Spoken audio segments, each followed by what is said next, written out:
Okay, Sunny. I think Sunny's the only person in the chat because it should still be unlisted even though I'm streaming, or does it go public once I start streaming? Sunny, could you please let me know if my audio sounds okay? I went in and changed it because I know it sometimes is quiet. Um, I'm just keeping an eye on chat to see if you can hear me yet. Um, am I streaming? Like, is this working? Public once I start. Not positive. Not sure yet. It looks like I am streaming, but I'm unlisted. This will be riveting for anybody who catches it on the replay. Let me just,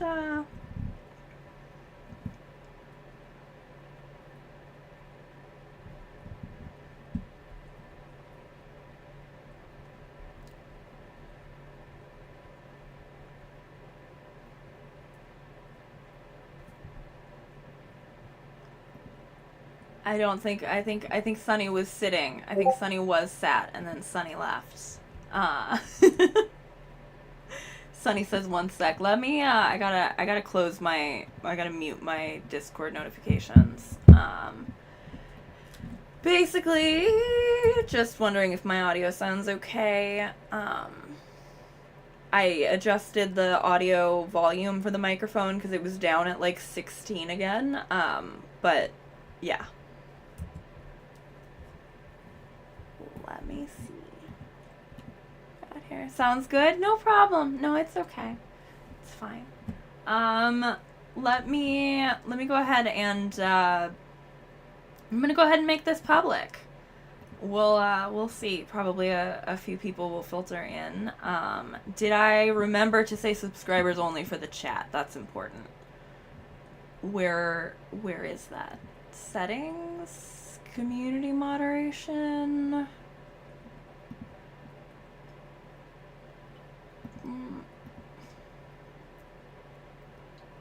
How do I change this for a live? I don't know how to change the permissions on this.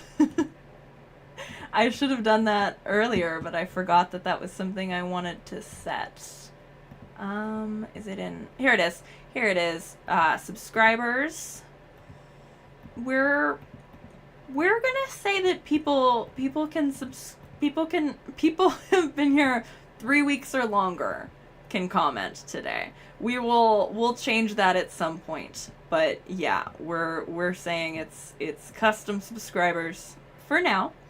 I think for the most part people have gotten bored ever since the Kirsty Flaw influx, but just want to be safe. Hello, welcome everybody. Oh yeah, perfect. Okay. Oh, somebody already turned it on before I even said that. That's so cool. Okay. Amazing. Little background noise, but people will live. Okay, yeah, I think it's because I have my space heater on. It's like getting a little chilly, but it was beautiful out today. It was like I think almost 60 degrees. It was so pretty. It was a really nice day. Hello. Amazing. Hello, welcome in everybody. Thank you so much. Thumbnail kills, thank you. I got my first official paycheck from one of my sponsors this week, and I had told myself that I would do something to upgrade my background once I had that, and I did. So they just let you print anything you want at CVS. Nobody checks. All kinds of copyrighted images here. Nobody even cared. So I was very excited to put some things up on the wall. I liked my sunflower background, but I feel like I blended a lot with it, with my hair and everything. So gives some depth. We've got some lights. The lights also actually they change color. I could make them any color I wanted. I just always want something to be yellow when it's any color I want. So it's been on yellow. But they're nice. There's also, like, I don't all of these fairy lights I've ever gotten, they come with like strobe features, and I don't know if anybody actually enjoys that, because I can't imagine, even if it doesn't give them a migraine or like epilepsy, I just can't imagine it being enjoyable. But apparently some people do. Amazing. Thank you so much. I love The Giver. I think The Giver is so good. I've been waiting ever since she performed it on SNL. I really wanted that on streaming. I'm also really waiting for Subway. I'm a big Subway fan from when she played that one at a festival. I feel like we are so far away from a new Chappell Roan album, so I'm living in delusion, and I'm saying that there's probably more coming besides just The Giver, just because I think she wants to have a new set list for festivals this summer. So I love The Giver. I'm really excited about The Giver, but I'm hoping that The Giver is like one of a few new things that we're gonna get from her soon.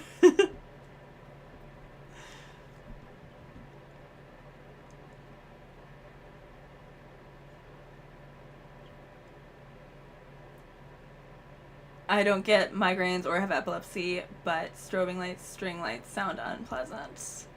Yeah, I don't like it.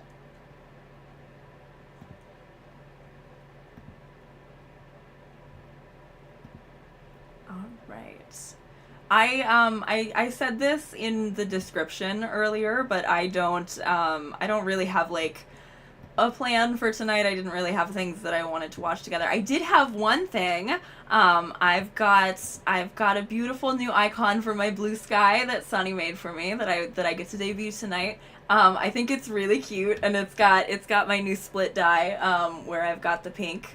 I have to make it kind of small to fit her in my little based attic. But I think she's so cute. I love her so much. Thank you so much to Sunny. Sunny he's the one who drew the one that I did before, the one that I used before, I mean, on Blue Sky. I haven't updated it yet, but my other really cute one. And Sunny also did the stream overlay, and I feel like together it's I always say my stream reminds me of Lizzie McGuire, so especially with like the little cartoon Ophi, I feel like it's even extra Lizzie McGuire. It makes me very happy. I think it's really cute. So thank you very, very much to Sunny for drawing me. First person to do fan art of me. And now it's a little update with my hair, and I just love it very much.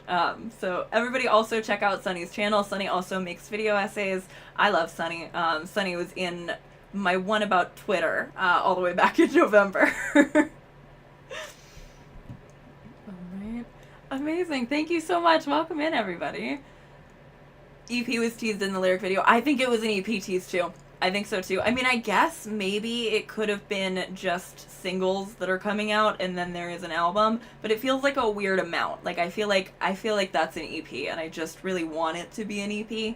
So I'm living in a world where it is that there's an EP coming. Yay, celebrate. I was just rewatching your last video. Oh, thank you. I can't believe people rewatch my videos. I rewatch my own videos sometimes, which I think I've heard a lot of other creators say they don't do, but I need to know what I've already argued so that I don't always say the same thing over and over again, even though I do kind of end up saying the same thing over and over again. But thank you very much. I'm working on some other Baldoni baloney ones. Sorry, my cancelable phrase, I guess. My Italian phobia. I'm working on some other Baldoni videos though.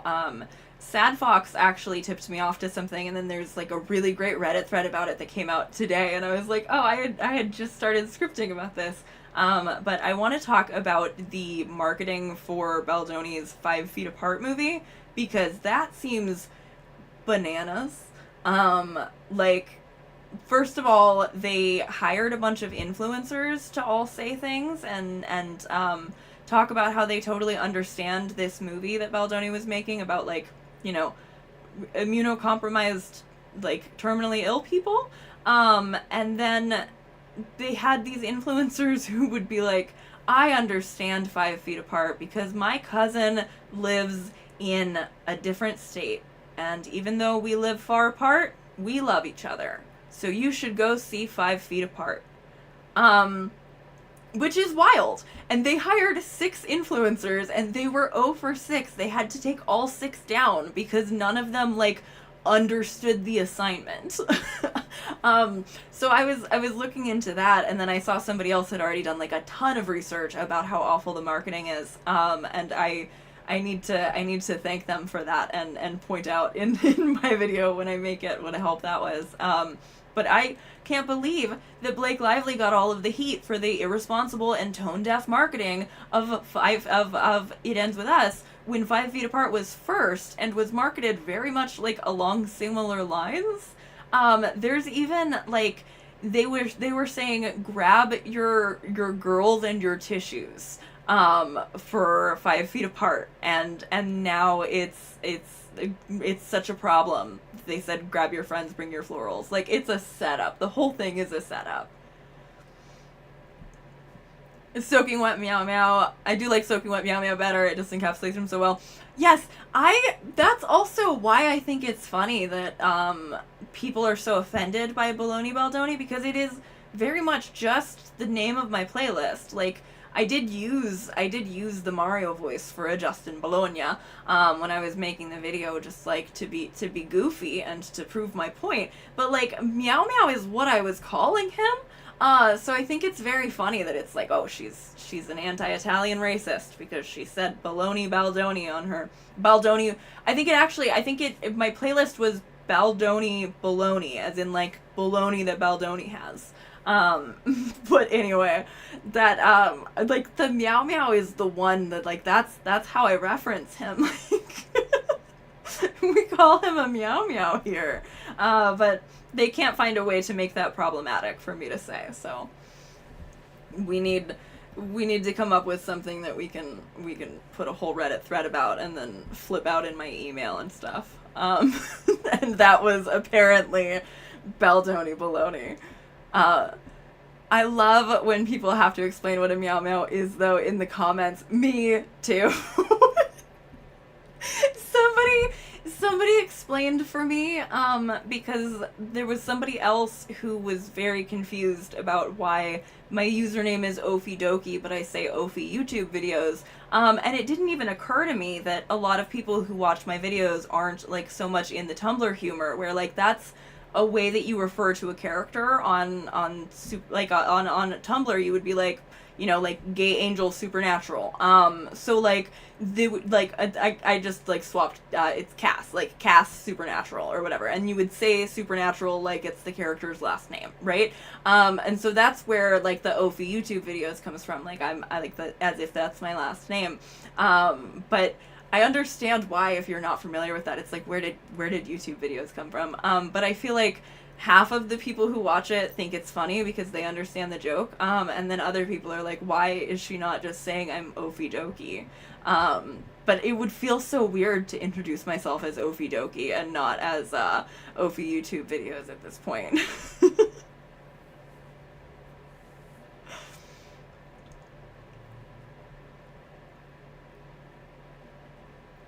You forgot some very important context, woman bat. I did. I do keep forgetting that.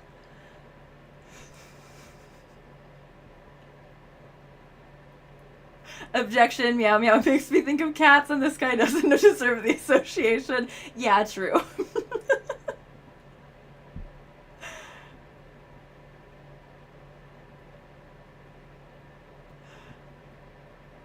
Hello, welcome. Meow Meow was summoned by all the soaking wet Meow Meow talk. Thank you so much. Thank you. I don't know what Meow Meow means, but it has fantastic mouthfeel. It's like a pathetic character. Like, I'm trying to even think of a good example of a soaking wet Meow Meow. I'm very Severance brained right now. I would say like season 1 Audi Mark, when he's like sobbing in his car in episode 1, if anybody has seen Severance, that's a soaking wet little Meow Meow. I'm trying to think of who else would I say is a Meow Meow. Do we have examples online? Yeah, Puss in Boots, exactly. Yeah, and a sad cat sitting in the rain, exactly. Oh, there is a wiki, yeah. Yeah, I do think Spike from Buffy, Spike I think would be a meow meow. Yeah. Yeah, sad kitten in a cardboard box when it's raining Oliver and Company core. Yeah.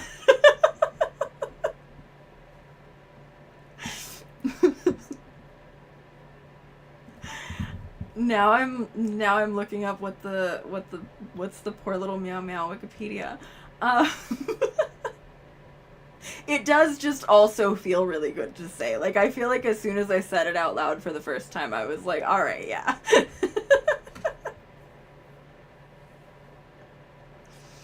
I probably should have known that this came from BTS, actually. That's cool. Emerged from a 2020 viral tweet by a BTS fan apologetically addressing group member Suga, known by the fan nickname Lil Meow Meow, as my poor Meow Meow, my baby, my little baby who hurts so much. The tweet was made in response to the controversy over Suga's sampling of a speech by cult leader Jim Jones on his solo mixtape. Okay, so it was always a complicated person being a meow meow.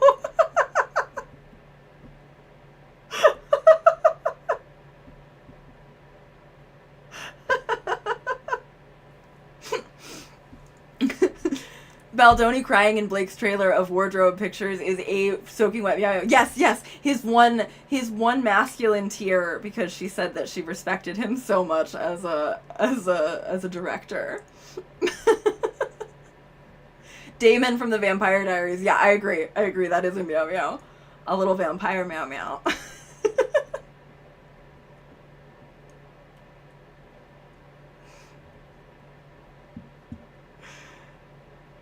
Everything I learned about BTS is against my will and feels like it's made up. Yeah, I don't know very much at all about BTS, but I am very impressed by the fandom. I've always had like a very like, you could tell me almost anything comes from that group of people and I would be like, yeah, you guys are passionate and very, very like widespread. um, but I did not know that that's where Meow Meow came from. Very funny. It was always my poor little Meow Meow who has never done anything wrong in their entire lives. Yes, it's very like I feel like you could make like a chart, right? Like an alignment chart, and you have like a poor little Meow Meow is somebody who like is bad, but you're doing apologetics for, and then you have like also internet speak. You have like innocent, perfect, beautiful cinnamon roll has never done anything wrong in its life. Like that's like actually good. Like there's like a scatter plot here. And I feel like Meow Meow isn't always irredeemably evil. But I did start using Meow Meow for him.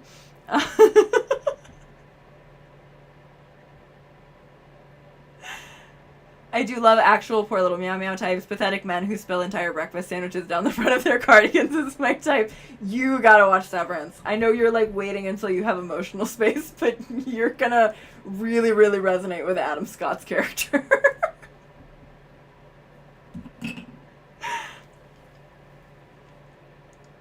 I think it only matters that right now they are not redeemed, just soaking wet. Yeah.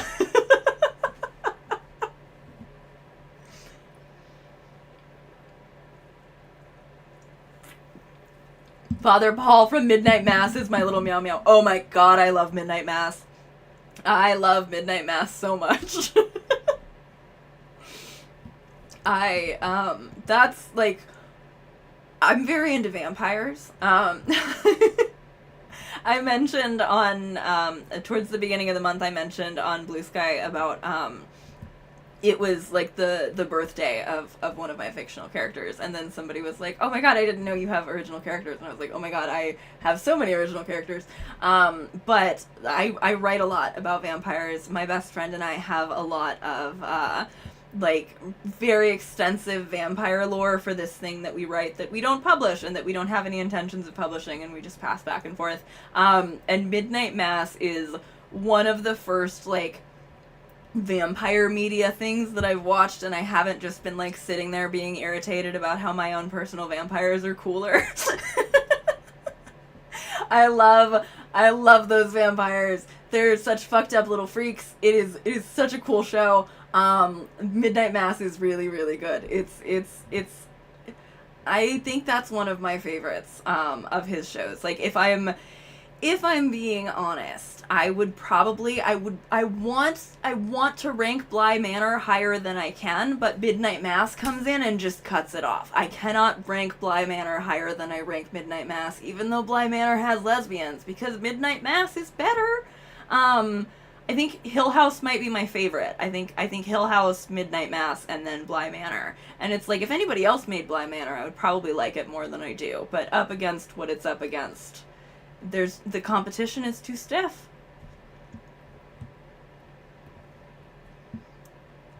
I love watching any piece of media and thinking my OCs could do this better, so I feel you on the vampire thing. Yeah.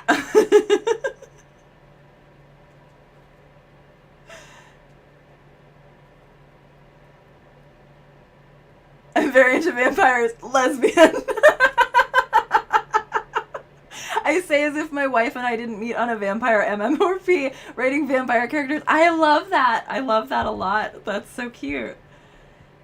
Midnight Mass has very specific things in it. I cannot sub it personally, but I did watch through once. I think it's brilliant. I just always go back to other Flanagan stuff instead. I think I watched it twice. And yeah, it's definitely like it's brutal. Like brutal is one of the first words that wants to come to my mind about that. But it's really good. It's really good for a watch through. I don't know if anybody enjoys reading horror books, but there's also a really cool, nasty, fucked up little vampire in a Grady Hendrix book called Southern Book Club's Guide to Slaying Vampires. That book rules. I would love to know if anybody in my audience has read any Grady Hendrix. I would not know that those books were written by a man if I didn't know they were written by a man. Which is like a very, like, I feel like you don't even really understand that until you start reading those books. But like the way that his books are like about women is really impressive to me for like a dude. And the Southern Book Club one has like, he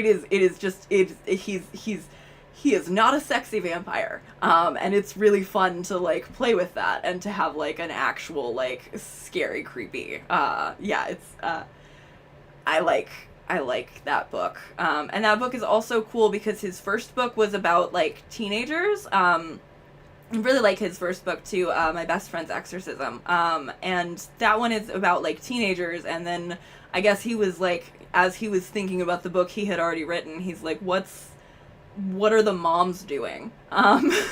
So he wrote another book, like specifically being like, I want to talk about like what's going on with moms in this kind of thing. And so there are like these very like real and like human mother characters, and also like, I don't know, there's a scary, freaky vampire, and yet the most viscerally terrifying part of the book is this scene where it is made very clear to this book club of women that their husbands are not listening to them about like this like real like threat and danger. And like, it's just, again, it's why I was like, is this a pseudonym for a woman? Is this a woman who is doing some gender writing? But like, it's a dude. He's just very talented. But he's also like there's a lot of really nasty stuff in the books. Like, and I don't even say that like it's bad, but like just like it can be very like gruesome and like horrific, and like there's like at least one thing in each of his books that really sticks in my mind as being like particularly unsettling and like visceral. But I think that's also the mark of being a really good horror writer. But yeah, I mean, I don't know. I really like reading horror primarily either by women or by Grady Hendrix. And I haven't gone like super wide in my reading horror by women. But I have read almost everything Grady Hendrix has written, and I very highly recommend, if anybody feels like they can put up with something like scary and kind of gross, that's a very good place to start.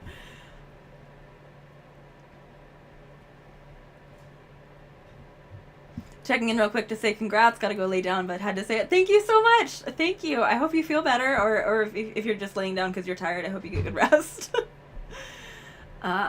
I forgot to tell my best friend that I was streaming, and then I was just sitting here talking about Grady Hendrix, so I just need to make sure that they know that I'm here. Which I also probably should share on Blue Sky, because I know not everybody gets notifications, but it seems like a lot of you did. I don't know who all is here, because I'm just looking at chat, and chat is like very active, so it could just be that everybody's active in chat. No, there's 71 people here. That's kind of a lot for a little spur of the moment thing. Okay. Yeah, I'm just going to put this on here. The one thing that I will say about Grady Hendrix, though, okay, and this is important, is everybody sees Grady Hendrix on the bookshelf shop and they want to go for Final Girl Support Group because that's his most recently published book. Do not read that one.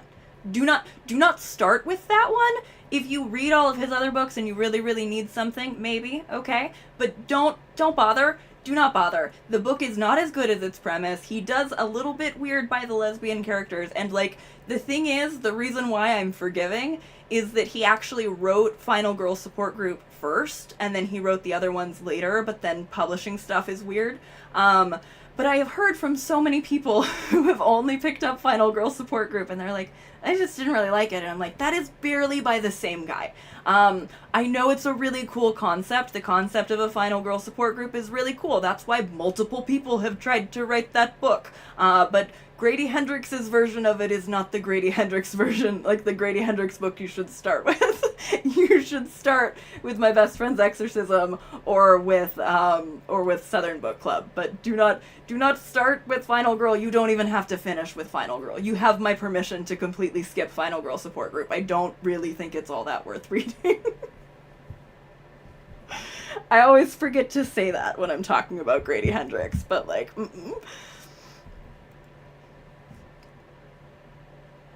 Gotta go, but looking forward to finishing this while driving tomorrow. Thank you. Drive safe. Wrecking Hungerstone by Kat Dunn, though, for a gothic horror reclamation of lesbian vampire trope. Ooh, I will definitely check that out. Not a big stream person, but I saw this and wanted to check it out. Welcome! I only really know of Grady Hendrix from Laura Crone's video on his books. Oh my god, that Laura Crone video, the Pink Isle of Crime Fiction Must Be Stopped video, is one of my favorite videos on YouTube. I felt so clocked by that video because that is, I always want to read shit hoping that I'm going to have a similar experience to what I had when I read Gone Girl. I'm sorry. I know that's very basic. I fucking love Gillian Anderson.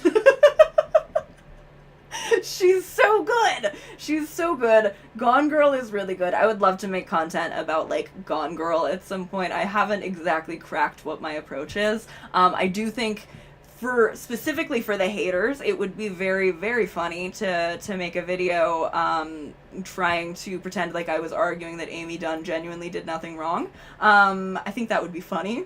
I don't know if that's the actual angle I'm going to take, but I really enjoyed reading Gone Girl. I read Gone Girl when I was, like, working from home, and I had, like, a lot of downtime while I was, like, just checking over documents and stuff. So I did, like, the audiobook version of it, and I hadn't seen the movie yet, but I kind of felt like I knew. I was like, I know, everybody knows the plot twist of Gone Girl, like, whatever, but, like, it was still so worth it to read the book. And I think the movie adaptation is also, like, really fantastic. But I love Gone Girl, and then I think I might even have loved reading Sharp Objects more. That book is so fucked up. It's so fucked up, but it's really good. It's really, really good, and then you can watch the show with Amy Adams in it, and that adaptation, I'm really glad that I had read the book first, because I remember watching that adaptation and being like, who is this for, other than people who read that book? Like, I feel like that can't have been super enjoyable if you were just going in blind. But I loved that book. It was really good. And I thought the adaptation was pretty good, but I had like such an experience, like spending an entire week just like completely invested in that audiobook. That book is really, really good. Yeah. I also had Little Shop Valley. Yeah, I had a hard time not siding with Amy. Yeah, he fucking sucks.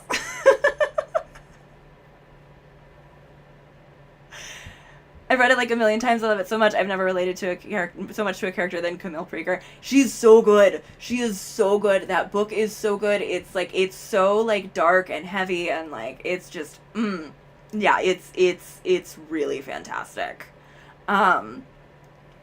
I find Gone Girl super problematic for any woman who gets abducted and happens to be blonde, a dark gift to misogynist cops. That's the thing. When I'm saying that I don't know exactly what my angle is, that's actually because I do have half of an angle in my head of saying like, oh, maybe we should talk about how Gone Girl is probably why people are so willing to believe all these fucking Amber Heard conspiracies. Like, I don't think that that's Gillian Anderson's fault. I don't think that it's Gillian Anderson's fault just because Gillian Anderson happens to enjoy writing fucked up women. But I do think that Rosamund Pike movie definitely, like, inserted some thoughts into people's heads about women being conniving and manipulative. And, like, that's, like, yeah, no, it's just... I think that there is meat on the bone there, for sure. Like, there is a built-in Gone Girl conspiracy that happens for everybody. I mean, I think there was even, for Gabby Petito, there was a Gone Girl conspiracy that started happening about her. So I definitely, that's been, like, an idea that I've had in my head. But then I also think doing a joke route of, like, pretending like I genuinely believe Amy didn't do anything wrong, even though she's, like, evil, would be funny.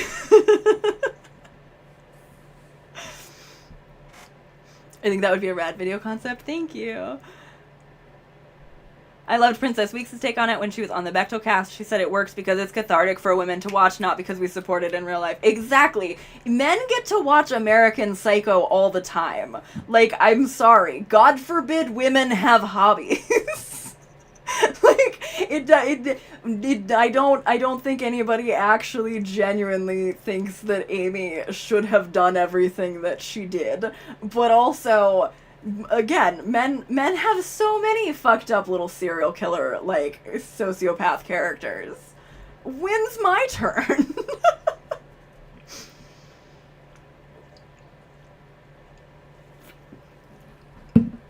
Yeah, posted on the 1st of April. They would go running with that in my Snark Reddit. I probably should. Amy Dunn is my poor little meow meow. Exactly.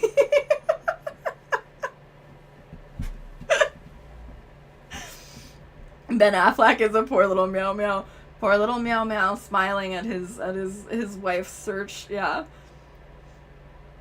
Yeah, one woman being problematic in fiction does not represent all women, just like how Patrick Bateman doesn't represent all men. Yeah. Mm-hmm. Most beloved male characters are villains and murderers. Exactly. I also don't think men need popular fiction to decide bitches be lying. Yes. Uh-huh. Yeah.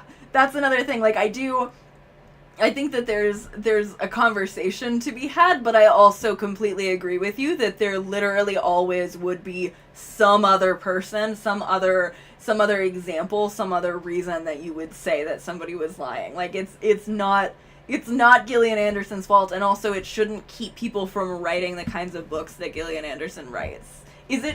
am I saying it right, or is it Jillian? Because I'm suddenly very concerned. But men 100% already think that. I agree with you, Justine. I really want to put my film bro hat on and be like, men who use American Psycho as catharsis would probably flip shit if they knew it was directed by a woman. My fucked up little serial killer meow meow is Debbie Ryan's character from Insatiable. Oh my god, I have such a permanent, like, spot in my brain carved out for Insatiable. It is such a problematic and fucked up and terrible show, and I feel like it has been done to absolute death, like people being like, this is why it's bad, and I agree, it's bad, it's problematic, but also, holy shit, that show did more interesting things than most things that have ever been on Netflix. Like, I'm sorry, like, I do, it 100%, it was so fucking, like, it was fat-phobic and weird, and it was, like, it thought that it understood that it was doing satire, but I don't think it fully understood what it was satirizing, and it, like, it almost doesn't understand, like, it does, like, I kept watching it, going back and forth, and being like, is this, like, is it, like, do they understand how, like, mean-spirited this is? Do they understand, like, what they're getting wrong here? And sometimes you think you do. Sometimes you think that they're really self-aware and that they understand it and that they get that the main character is a terrible person. And then you're like, wait, do they think the main character is a terrible person because she's fat? Because it seems like every now and then the idea is she's a terrible person and also she used to be overweight. But then I feel like especially towards the end of the second season, they really leaned too far into like, and also remember the fat suit from this first season. And it's just like, you could have moved away from that and done something interesting with the idea of like, she's pretty and that doesn't make her happy or pleasant. But like, they continued to focus on the least interesting parts. But also, there was, like, a gay, like, there was, like, the two Bobs being, like, gay and polyamorous? What the fuck? They actually did that? Like, I cannot believe they actually did that, and that was actually a plot line, and, like, I really like Alyssa Milano in that. I don't know. It's, like, I think my position on Insatiable is that I completely understand anybody who thinks that it is irredeemable. Like, I would never argue that this is not irredeemable media. I think it's really bad.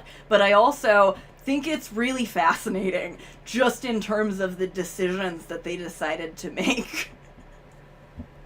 Yeah, the bi poly rep. Yeah, exactly. Yeah, I just can't jive with most movies or shows that have fat suits. They're so uncanny to me. And it's like, you literally, like, you just don't have to do that. They could have come up with some other inciting incident for this bullied girl suddenly is doing pageants. But they went for, like, she punched a man because he was trying to steal her food, and now she got her jaw wired shut. And it was just, like, it was such a mean-spirited thing.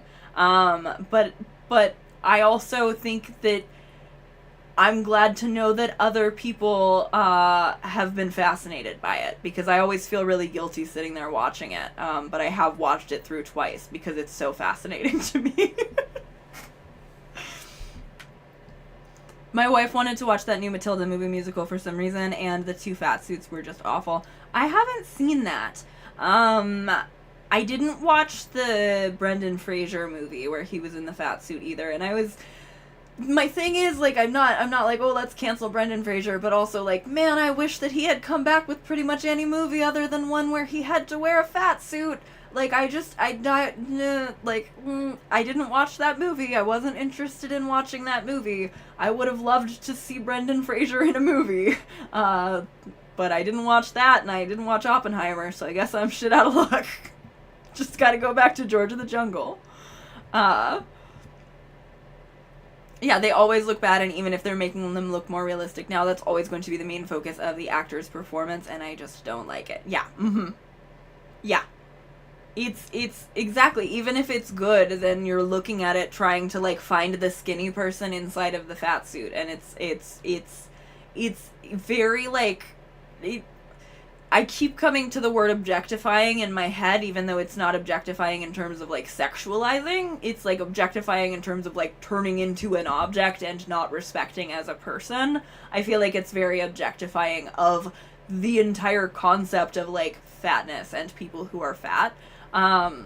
The one thing Maggie just said, like, you don't have to deal with it for too long. Yeah, that's true. Like, it's in it's in some flashbacks, and like I said, if it's something that makes people unwilling to deal with it, I completely understand.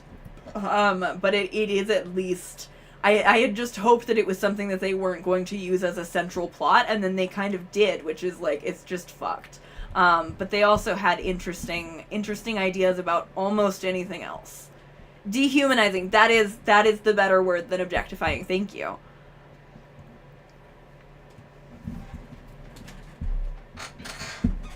What am I saying here? The Glory is great, Netflix, if you want a bullied girl revenge story, but it's extremely dark. It has no fat suit. Interesting. Also, how much they dehumanize the person when they are in the fat body. They aren't a character anymore. They're a joke at the worst, a talking point at best. Yes. So I'm not the only one who finds fat suits very odd. Thank goodness. I thought I was being picky. No, I don't think so at all.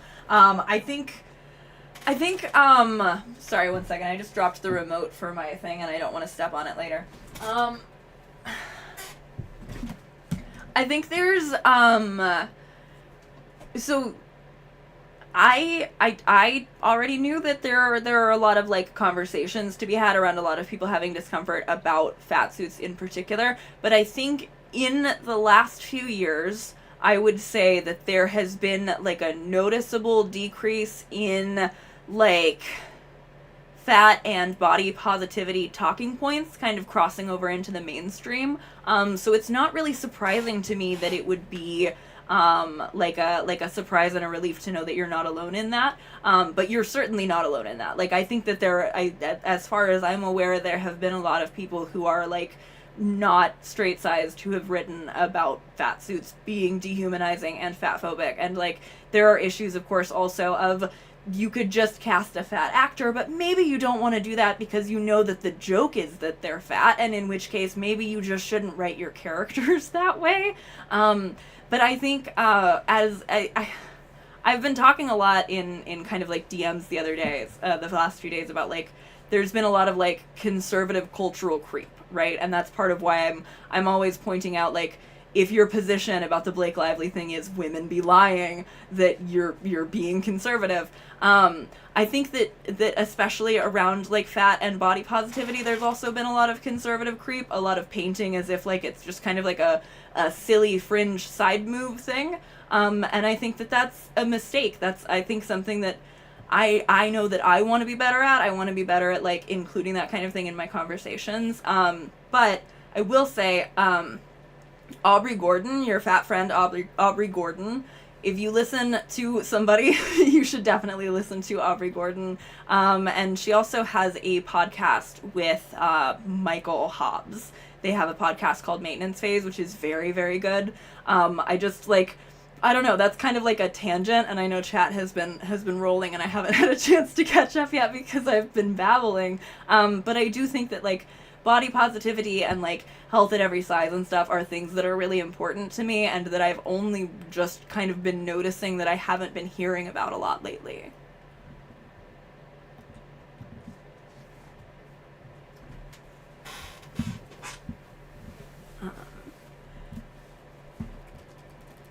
Norbit takes the, this is a little shop of Allie. Norbit takes the cake for worst fat suit movies just in terms of fat phobia, colorism, and anti-Asian racism. I think I saw that you said that you were going to talk about that in a video, and I'm very excited to see your video about that, Allie. I always say when we have Allie in chat, if anybody's not already following Allie, I really, really love Allie's videos. Allie does feminist analysis, really, really great videos. Highly recommend subscribing if you aren't already.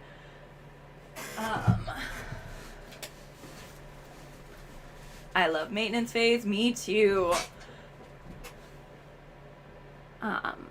Doesn't help that every time there's an even slightly plus size character, so much of the story is about how they can find love despite their body. Right. Yeah, I really wanted to like that show Shrill, because I really love A.D. Bryant. But I really couldn't, I didn't really get into it. I mean, I say that having watched all of it. But like, I wouldn't go back and watch it again because it was just like, oh, it's a show about being fat. Like, I kind of wish they would have given her something a bit more interesting to do, I guess.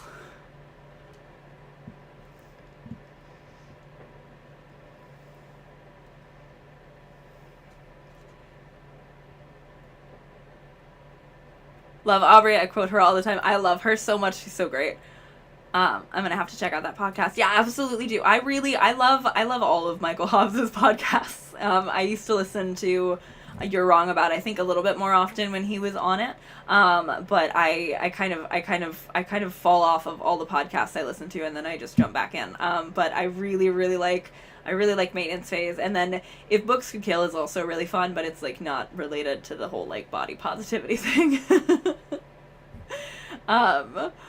Same, super passionate about fat phobia and diet culture because it still seems like it's still not seen as a priority. Yeah, I agree. I liked certain parts of Shrill. The comedy just didn't always land for me, but I appreciated them showing fat people being sexual. Yeah, I will say, part of me saying like, oh man, I really love Adie Bryant. I think Adie Bryant is gorgeous, and it was really, really fun to watch a show that like understood that she was gorgeous. And I definitely agree in terms of like showing them being like sexual. Like I think that was a good thing in the show. But I think that the comedy just like didn't do a lot for me. And I don't really remember a ton of it either. So like maybe if I watched the whole thing in one go, I would have stronger feelings about it than I do remembering it later. Oh, thank you so much. The Curve model agency I worked for is also noticing a big decline in Curve and plus size jobs, both for men and women. The entire culture is shifting and pushing out of body positivity. That is such a rough, that is rough. Thank you for the super chat and for the information. This is, I mean, I'm about to say something that is like so nuanced that I can't even fully unpack the nuance of. Okay, but I'm gonna give it a shot. Did anybody else feel a little bit like, despite the fact that yes, it does seem like Lizzo was an inappropriate boss, that a lot of people seized on the opportunity to permanently cancel and degrade and denigrate Lizzo, specifically because they had already been waiting to do that to a plus-sized woman of color? Like, I don't know exactly where everything that I fall out, like, shakes on that. Like, I genuinely don't know a ton. But, like, I feel like people's responses to Lizzo, both before and after the, like, suit thing that's been going on with the former members of her team, or they were dancers or something like that, I feel like all of that also has been very tied to a larger backlash of, like, I feel like people kind of personified onto Lizzo, like, everything that they hated about body positivity as a whole, but I don't know. Okay, good. Yeah, I'm glad. I'm glad to see that we're agreeing with me in the comments. Thank you. 100%. Yes, agree about Lizzo. Oh, for sure. Yeah. Yes, LMAO. Yes, absolutely. Mm-hmm. Yeah. Yeah. Oh, yeah. Once the floodgates were open, people used it as an excuse to be horribly fatphobic and racist. Yeah. Mm-hmm. Hi, Egyptian lady here. I came after your episode with Taylor, and my God, you make me proud to be a woman. I love both of you right now and can't wait to watch more of your content. Thank you so much. That's so kind of you to say. I'd love to stay, but I'm down with a horrible cold, so we'll see you in a new live soon. Absolutely, yeah. I'm wanting to live stream more often. I hope you feel better, but thank you so much for saying that. That's so kind. I hope you have a great rest of your weekend. That's why at the time I completely opted out of the discourse, because I knew it was just going to be a bunch of fatphobic bullshit. Exactly. Mm-hmm. Yeah, yeah. Mm-hmm. Also, the Founding Father flute thing happened not long before and was explicitly racist, anti-fat, right-wing. Yeah, I completely agree. Yes, felt like she was canceled before any of the case was handled. I just wish she hadn't responded like she was clueless. Yeah, I think that there is 100%, like, as I said, I don't know enough about the situation to say for sure that, like, oh, you know, like, I think that she got, like, completely done wrong, but I think there are a lot of ways that she was done wrong.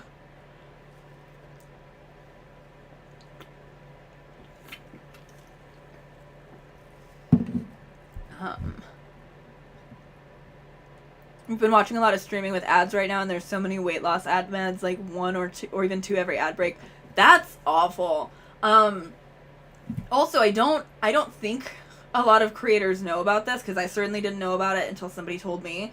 And I also, I mean, hopefully it actually works. But I was told how to go into my settings and to turn off, like specific ad categories, and I did. So I turned off political ads, controversial ads, and I turned off weight loss ads, gambling ads, drinking ads. Like there were a bunch. And I feel like you should have to fucking opt into that shit. Like you should have to opt into seeing that shit. And even if you do, you should not see it very often. Like I don't like it. I can't do anything further about it to make sure that they don't go on if they are playing on my channel. But that was like, as soon as I learned that that was a possibility for me to like even slightly control the kind of ads that they played on my stuff, I immediately turned off the weight loss ones because I just hate it so much. Little Top of Alley. Oh wow, I didn't know that. Yeah, me neither. Like I don't think that they advertise it because they want us to have that kind of stuff playing. I can send you later. I can send you the instructions for how to do it because 100%, I didn't know. I made a comment in one of my videos saying like, oh, I think maybe they even put a weight loss ad on this, but I would never put it in my actual video. And somebody was like, hey, you can turn that off. And I was like, holy shit. But I have that turned off. Oh, Brett Grace, I'd feel so alone in my point of view about Blake if it wasn't for this channel. I'm so grateful for your nuance and good sense. Thank you so much. I really appreciate that. Alright. Off topic, but I just finished my first Ophi YouTube videos fan art. Thank you. That's amazing. I have Blue Sky and email if you wanna send it to me on either. If you want me to show it on the stream, I definitely can show it on the stream. That's amazing. Brett, thank you so much. I really, really appreciate that. I definitely I've talked about this before, and I definitely talked about it before the Blake thing even really came out. You know, I always mention the Princess Weeks video where she came out in support of Amber Heard at like the height of the smear campaign, and her and Legia Miller doing that. I had started posting Facebook statuses on my like private personal Facebook around that same time, being like, hey, I feel like I'm going nuts. And a bunch of people really reacted positively to that. Like they like literally reacted to my status, but also reached out to me to be like, hey, I felt like I was going crazy. Thank you for saying something. And so when I started making videos, I really had the idea of like, I would like to make videos so that I can say something next time something is happening, and I will be making people feel less crazy. Like I wanted to be able to already have at least something of a platform for that. And I thought that the Drake Bell thing was that, and I mean, I kind of still do, but that's why when Quiet on Set came out, I was like, let's talk about this redemption campaign thing, right? Let's talk about, you know, Alexa Nicholas. I don't know, is she gonna pop up and comment on this live stream in 2 weeks? Let's talk about, you know, whatever. But then as more and more information started to come out about this Baldoni and Blake Lively thing, I really felt like, wow, this is literally exactly the thing that I felt like I wanted to have a channel to be able to talk about. Which is also part of why when people are like, this is such a weird hill for you to die on, you should move on. I'm like, you should move on. You can watch any other YouTube channel. A YouTube channel that was not explicitly made for the purpose of talking about this kind of shit. Like, I'm very sorry if you're bored of Blake Lively, but I am here. Just hopped on. Congrats, I've been subbed since around 4,000. It's so exciting to see your channel grow. This is one of my favorite communities online. Thank you. Thank you so much. I'm obviously biased, but me too. Princess Weeks video was life-changing. I completely agree. Yeah, bless Princess Weeks for that. Absolutely. That video is so important to me. I love Princess Weeks the very first time I heard someone defend Amber. Yes. Yeah. Yeah, spaces like this are so important. I felt so frustrated with the overwhelming anti-Blake content that I was close to angry crying some days. It is so, it's overwhelming. In private spaces, people were pro-Amber, but in public, I think the pro-Amber people were afraid of how awful it was. Yeah, I completely agree.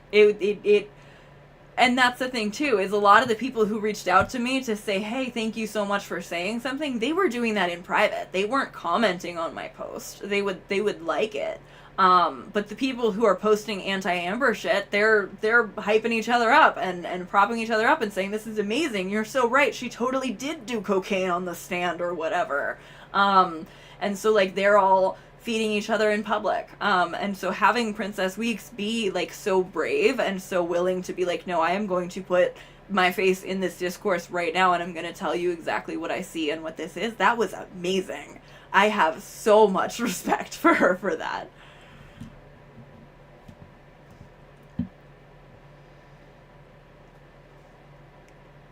Weird hill to die on. The hill defending women against an onslaught of harassment. Right.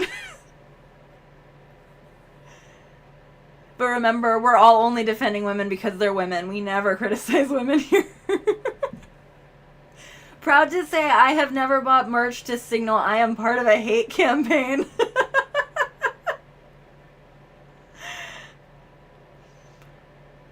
Sad Fox says, I can sort of see people willing to die on the Johnny Depp hill, but who the fuck is Justin Baldoni? I'm so sorry. For real. For real. It's only people who want to like him against a woman. Yeah.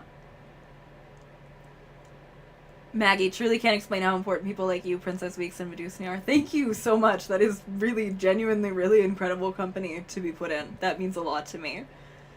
The same people that want to wait for all the evidence take Justin Baldoni's side because he posted all the evidence before a trial even started. People are weird. Exactly. Completely agree. Pony says, your vids helped me think more critically about Lively versus Meow Meow, and I'm 100% on her side. So much of what I had seen prior skewed against Lively and tried to paint her as a villain. Thank you. Yeah, I'm dying on this hill because it's so much more than just being about Blake versus Justin. That's the thing. It is. Blake Lively is the only reason we even know about this. He could have done that to pretty much almost any other actress, and she would not have had the same amount of resources to fight this. So, like, people are like, you're wasting your time, like, trying to defend this wealthy white woman. And it's like, okay, yeah, because she's able to bring it to public opinion, whereas if he does this shit to other people, we never hear about it and their career is just destroyed. And this entire agency does that. We know they do that. That is their business model. How are you not invested in the idea of those people getting punished for operating like this just because you want to see a woman punished? Like, it's fucked up.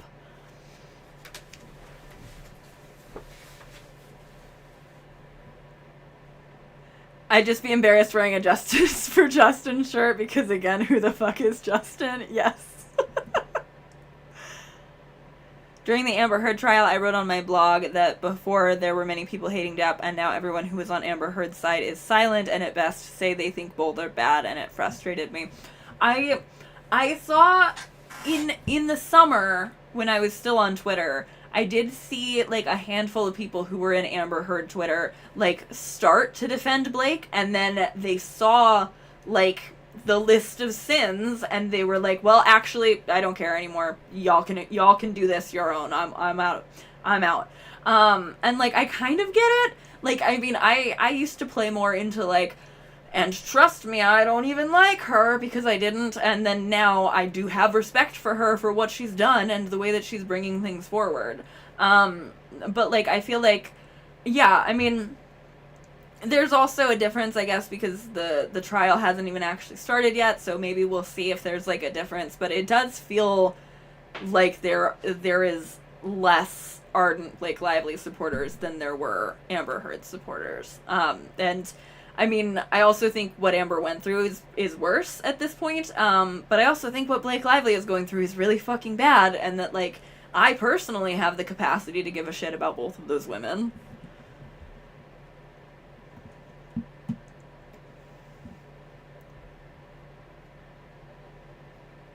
Also, does Justice for Justin does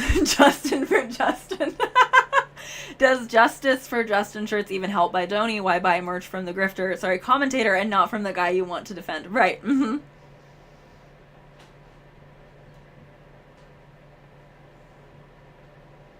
We're in for another horrible live stream trial thanks to a recent decision by the judge to deny Blake Lively's attorney's motions not to publicize this civil trial. I saw so many people on the, because I spend time in the Baldoni Files subreddit, but then it means that I get the pro-Justin ones sent to me, which is very frustrating. But I saw people being like so excited that this judge is letting everything play out in public, and I was just like, God damn it. Like, I don't want that. I would like for this to just happen privately in court. But I guess they're getting what they want. Hearing about Amber protecting hearing about Blake protecting the younger actors made me like her more, as opposed to not really thinking about her one way or the other. Yeah, I agree. Mm-hmm.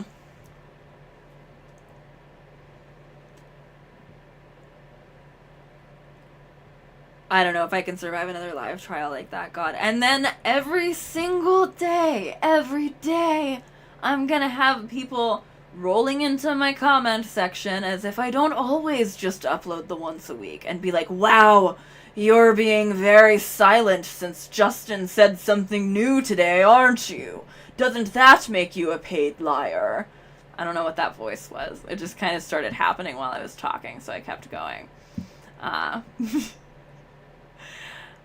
I found your content months ago with the Eat Predators content and love how you express yourself. Thank you. Hi, Ellie.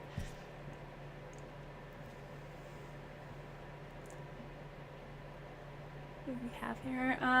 Natalie said the coke on the stand was what made me look into the case. My red flags went up when I saw people genuinely claiming that on Twitter. It's genuinely like and you can see the same thing happening here with the Blake Lively thing too, where they are so like worm-brained about the fact that they got to stop believing a woman and turn their brain off, that now anything flies. Anything. There is no standard of like critical thought or like checking if something is true. They're agreeing with each other over there in the pro-Justin subreddits. They are agreeing with each other that clearly, because they think that this whole New York Times article is a scam, that also Megan Twohey's Pulitzer Prize winning, award-winning article coverage where she broke the Harvey Weinstein story. They're making up a theory that she actually got all of the Weinstein information from Leslie Sloan, and she can't let that come out because she's gonna get her Pulitzer revoked. And it's like, you can literally read her article. You can still read her Weinstein article. She spoke directly to victims. Like, it's not... They don't care. They've never read that. They're just going along with the fact that Candace Owens put a big bright red target on we should disbelieve Weinstein victims next since we now disbelieve Baldoni's victim. And all of these women are telling me, no, but I'm not conservative. I'm just a liberal. I am a better feminist than you. I just am aligning with all of these absolute fucking knucklefucks. Is knucklefuck a word? I don't think knucklefuck is a word. I think I was going for knucklehead and chucklehead and chucklefuck. Yet if you commented on everything Justin did, they'd call you obsessed. Exactly. Mm-hmm. Yeah, you know people are gonna make those stupid pro-Justin TikTok compilations like they did with Johnny. Oh God, spare me.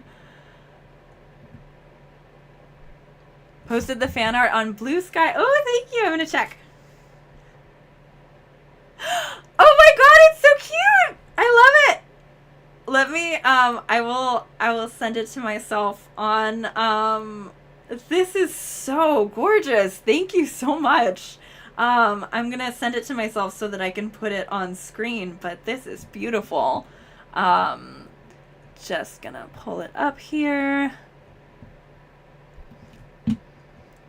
Out of context, I'm just gonna have like 2 pieces of fan art of myself up on the screen, and they're gonna love that on the Snark Reddit about how terrible I am. But I love this. This is so nice. Thank you so much. Okay, I am posting this here.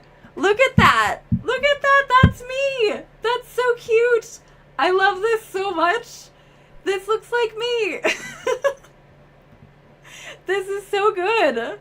I love this. I love this very, very much. Thank you so much, Nicole. Thank you. I'm gonna, can I have twins over here? think I can make them both fit.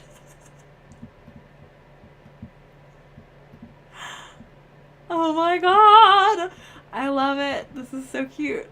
We got them both. Oh, I'm moving my whole frame now. That's not what I want to do. I just want to make the first one a little bit bigger. And then I'll move her over. There we go. Yeah, that is so cute. Alright. It's so cute. Even wearing the same shirt. Yeah, it looks just like me. Thank you. Thank you so much. I do have space on my wall for fan art prints. That's such a good point, Marty. Oh my god. I should get these printed at CVS when I love that idea. That's amazing. I love that.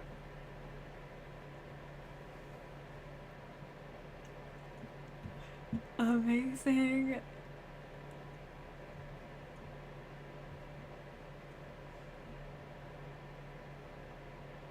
Right, they say Kirsty is a real journalist, but Pulitzer Prize winning Megan Twohy isn't. Okay, yeah, right. They are.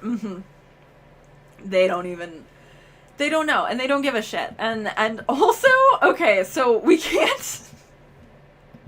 I don't want to go over onto Kirsty's page because I don't want her to comment. I don't want her to come and channel strike me again. But I was tweeting about this earlier, or sorry, I was posting on Blue Sky. I'm not on Twitter anymore. But Kirsty posted a video today where she was doing an interview with some insider, and she had, when I first saw the thumbnail, I saw that she had Meghan Markle in the thumbnail, and then now when I looked at the thumbnail, there was no Meghan Markle in the thumbnail. So either she took it out because she got a bunch of backlash from her audience, or she's just A/B testing.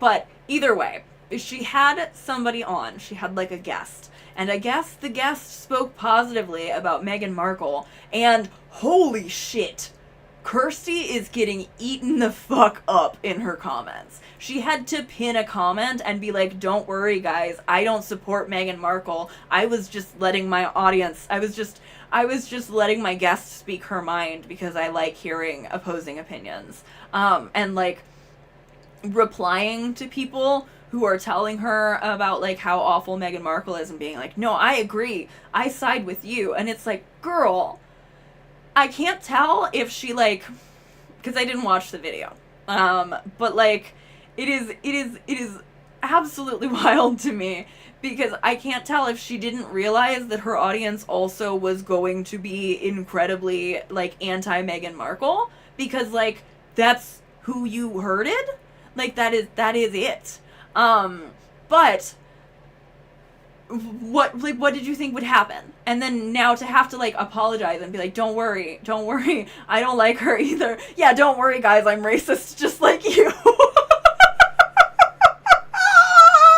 It's exactly that. Like, and I don't know, because I didn't watch the video, so maybe in the video it's also clear that she already didn't like Meghan and she was just trying to let somebody say something. But like, I don't, to have to go back in, and that's the thing, is like, this is exactly what I always say about her. Her audience is going to turn on her, and they're already turning on her for the crime of like fucking having somebody on who had empathy to Meghan Markle, the easiest woman on the planet to have empathy for.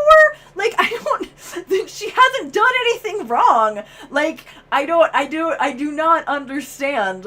Like, I always say, like, other than the fact that it's racism, but like, I think racism probably is enough to just explain it. But like, what the fuck? Meghan Markle has done nothing wrong. And to see her audience like coming after her for that and saying, I thought you were objective, but you have this woman on who is clearly paid PR for Meghan Markle because she said that when she met Meghan Markle, she really liked her. And so if by the standard where Kirsty's one-off interaction with Blake informs everything about Kirsty and informs everything about Blake Lively, then how come this one-off interaction where this other lady had a good time with Meghan Markle doesn't inform that Blake is actually that Meghan Markle is actually nice?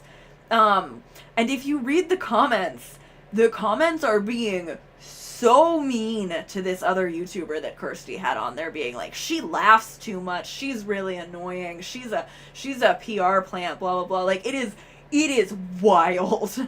I feel like if I'm making a prediction, I think that I think Kirsty is probably gonna make a bunch of anti-Meghan Markle videos, just because now she knows that that's what her audience wants. Like, I would predict that. I would put money on that for sure. But I also think that she genuinely did not understand that her audience was not going to take kindly to the idea of them trying to be remotely nice to a woman. And it's like, what did you expect? Who have you gathered here? Somebody replied, I think their name is Kate. Somebody replied on my Blue Sky post, about this whole Meghan thing. Hang on, I'm just retweeting this beautiful fan art real quick because I'm pulling it up. But somebody said, souvenir t-shirt reading, I cultivated an audience of raging misogynists, and all I got in my comments were raging misogynists. They probably went to the guest YouTube channel and got in her comment section. I bet they did. I saw in like just the pinned comment where Kirsty had been like, don't worry, I'm also racist like you guys. The guest was responding to people and being like, oh, thank you for saying that. And somebody else was like, stop gaslighting us, Ashley B. What do you think gaslighting is? She's definitely going to do a follow-up. Yeah, I think so. I just checked back and the comments are saying, oh, so because she was nice to this lady, this means we should forget how she was awful to Philip and the late queen and her dying father. Dude, who is out here defending the queen? Exactly. Bro, it's the monarchy. Yes, be mean to them. Exactly. Like, who cares? And that's why I don't understand, like, Americans get so into this, and I'm like, we do not. Like, characteristically, United States of America, we do not have allegiance to the queen. That's kind of our whole thing. It is fucking fine.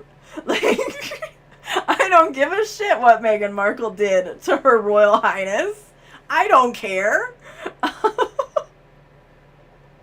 I think being mean to Prince Philip should get you a medal. Personally, I hope Meghan pushed him down some stairs.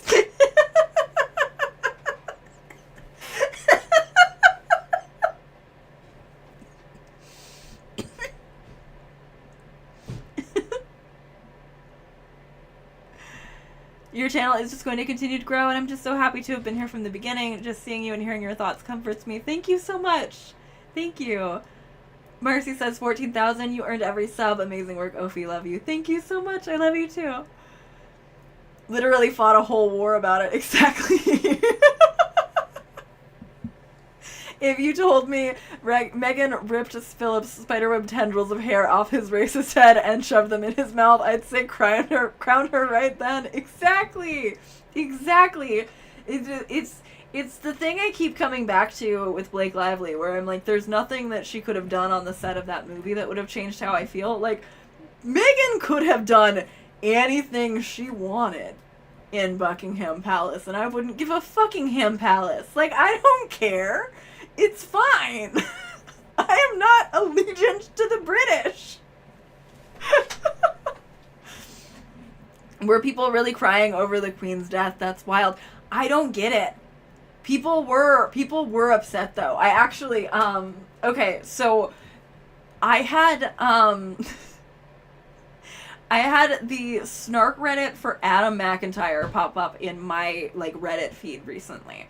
And I clicked on it because I wanted to see how different it is from, like, what mine looked like last time I looked at my snark Reddit, right? And so I'm looking, and first of all, those people are less obsessed with him than I think the people, Alexa and her mom, who knows, maybe, allegedly, who run my snark Reddit are with me. But because it is not very active very often, I, like, scrolled back fairly far trying to find, like, anything, like, whatever. And one of the most ridiculous things that I saw was they were mad at him because he posted an Adam and Eve sponsorship, and he was like, I know people are really sad about the Queen dying, and the best thing to do right now is self-care, and then his Adam and Eve sponsorship, and the Snark Reddit was mad about that because the Snark Reddit will find a way to be mad at anything, but I thought it was so fucking funny.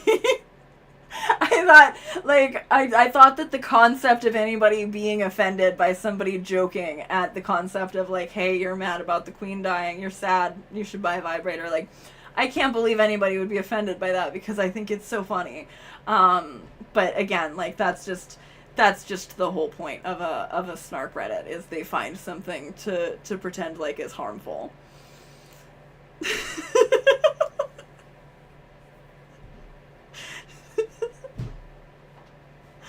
Self-care about the Queen. The aggression to these women and people who are mildly nice to them is ridiculous. With a straight face, they call Blake Meghan mean girl, then bully. I don't like Baldoni. I've never insulted his fans. I think some of them deserve the insult, but I don't think we're as mean about it as they are. Adam would be justified regardless, but he's even more justified because he's Irish. Exactly! Right! Like, they, just as much as me saying, hey, here in the United States we don't like the Queen, like, the Irish? Yeah. Sad about the Queen literally get fucked. Also, like, she's not your grandma, why do you even care? Exactly, like, if it was like a real person or something, like, but it's not. Did YouTube auto-block me trying to say rest in peace to the dead monarchs?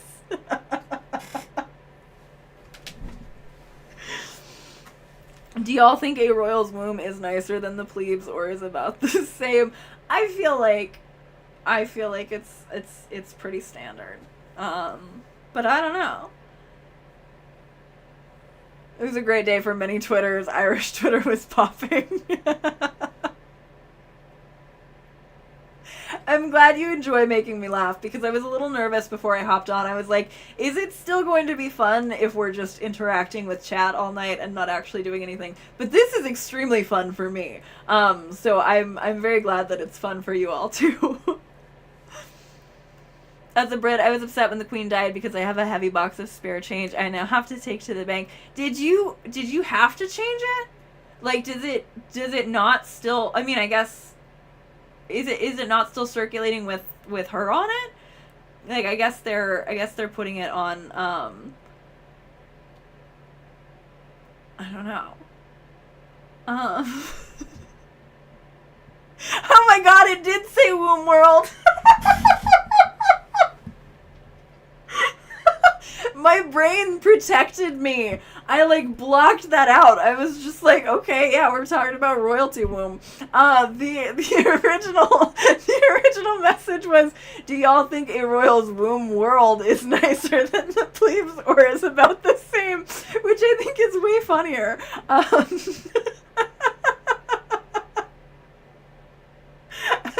I'm glad that you pointed out that I missed the womb world ref.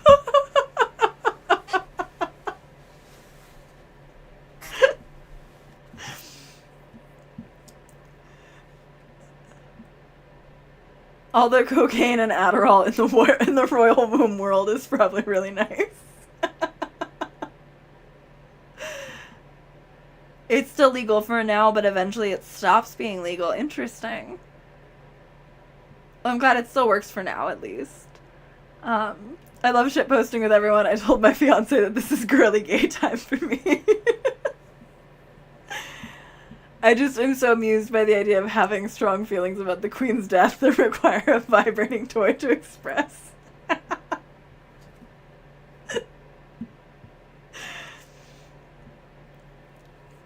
The most appropriate response. It's like such a reach to try to make that offensive, but it's not a reach at all for it to be very funny.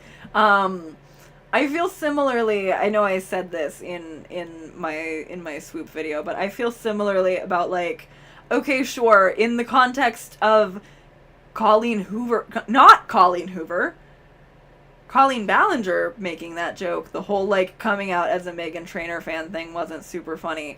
But it was funny knowing that Adam made that joke. Like, I can't help it. I just think Adam's funny.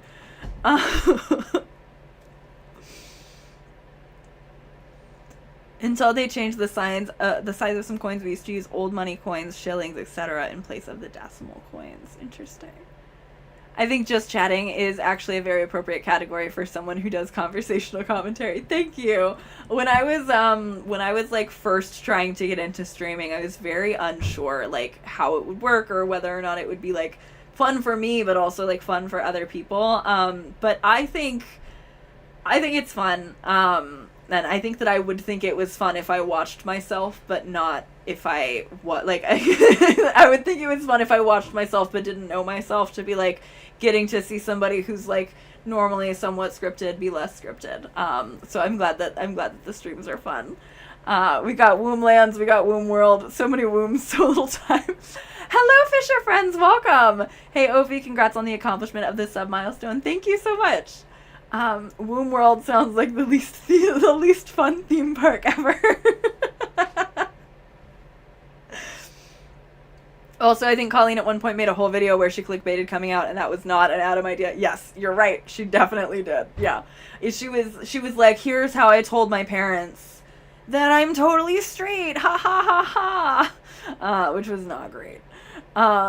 Peeking in, Uncle Andy peeking in for a bit at work because I'm currently at work, but congrats on hitting 14K, more than well deserved. Thank you so much. I hope you enjoy if you come back later after work. Have you ever seen the video of the Wicked production at the West End when the Queen died? Yes, oh my god. If anyone hasn't seen it, so when the Queen died, they were like, out of respect for Her Royal Highness, tonight's show is going to continue on as scheduled. And then obviously Wicked, if you've seen it, Wicked obviously begins with like, good news, she's dead, which is very fucking funny. I think it's great. There was also, there was like there was a Canadian, not a Canadian, I was trying to say comedian and I said Canadian. I don't think they were Canadian. I think it was funnier because they weren't Canadian. I think they were maybe British. But there was a comedian who was like giving a set in the middle when the news came out that the Queen had died. And that was also very funny. I think that's really great. Out of topic, kind of, but I live far from all my friends and family. This regular streams with you makes me feel less lonely, like girls' night out, interactions with real humans once in a while. Thank you! I actually, I get a lot out of the streams just in terms of, like, it really is, like, a level of socialization that I otherwise do not get to indulge in very much because I'm so often, like, homebound. So I have really, really loved starting to stream, and I'm really glad that it can make other people feel less lonely too. I think that's really cool. I've been kind of like back and forth on how well my head is doing, but I would love to be able to set up like chat streams more frequently, I think, especially knowing that these are fun, because this is a little bit less pressure than trying to like set up like always being able to do a research stream or whatever. So this is great. Like it's like a little sleepover Saturday thing. It's really fun. That's why streaming became bigger during COVID too, I think so too. Yeah. Jem, hi, hello, welcome. Ophi, congratulations. Thank you. Beautiful artwork too, isn't it? It's beautiful. I love it so much.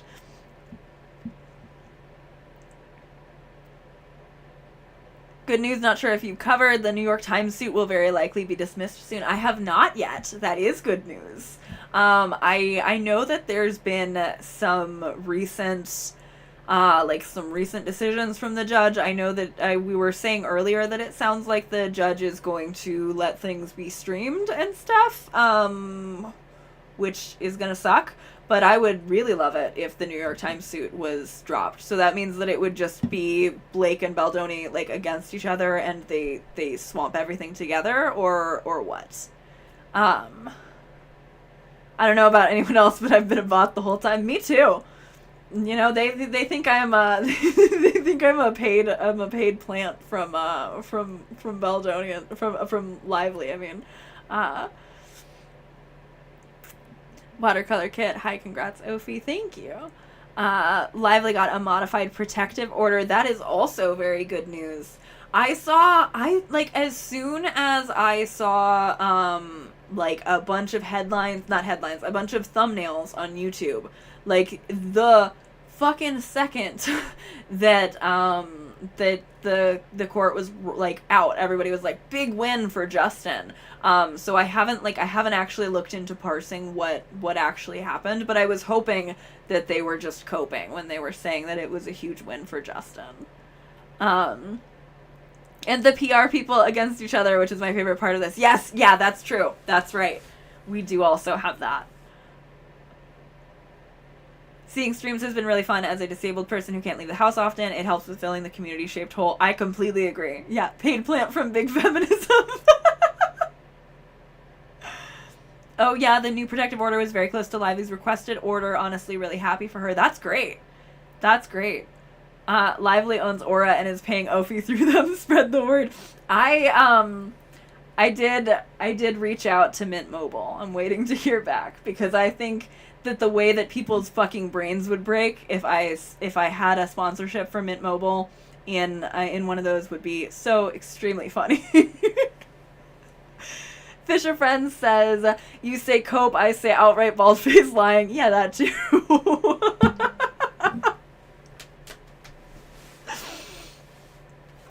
Over YouTube videos has been an AI-generated video this whole time. Why do you think we've never seen her in real life? One person met me in a CVS one time. I was in my very, like, color blocky sweater, and they were like, this is a really weird question, but do you do YouTube videos? And I was like, oh my god, yes I do. That's the one time. Big win for Justin. He only stood on 49 rakes, not 50.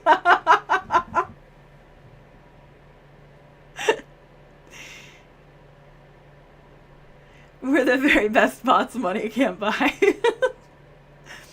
Little Shop of Alley, it's so funny people think there's money in being a radical leftist / feminist. Like, people who support victims are not getting paid. If I went pro Justin, my sub count would spike so fast. Exactly. Exactly. Mm-hmm. Yup. I feel that. Ophi is actually a VTube model for Jojo the cat, because Jojo is too famous to be on camera for that long. Jojo, will you come say hi? Will you come over here? What about if I give you a treat? Yeah, what about for your treats? Hi. Did you hear her hit the ground really hard? Come on up here. Go up there. Well, I don't know if she's gonna come up into frame. I put the treats there, but she wants them on the floor. Kitty cat, come here. Yeah. Hi. Come on up. Good job. There she is. There's my baby. She's turned in like the least accessible to the camera way possible, but wow, look at that girl. She was taking a nap, and I made her wake up just for this. Hi, baby. Hi, kitty cats. You want to say hi? She might make the jump if I clear the desk a little bit. Hi, baby. Come on over if you want. Oh. Oh, thank you so much, Jem. Thank you. Speaking as a VTuber, it is really fun. Hi, baby. You want to come over?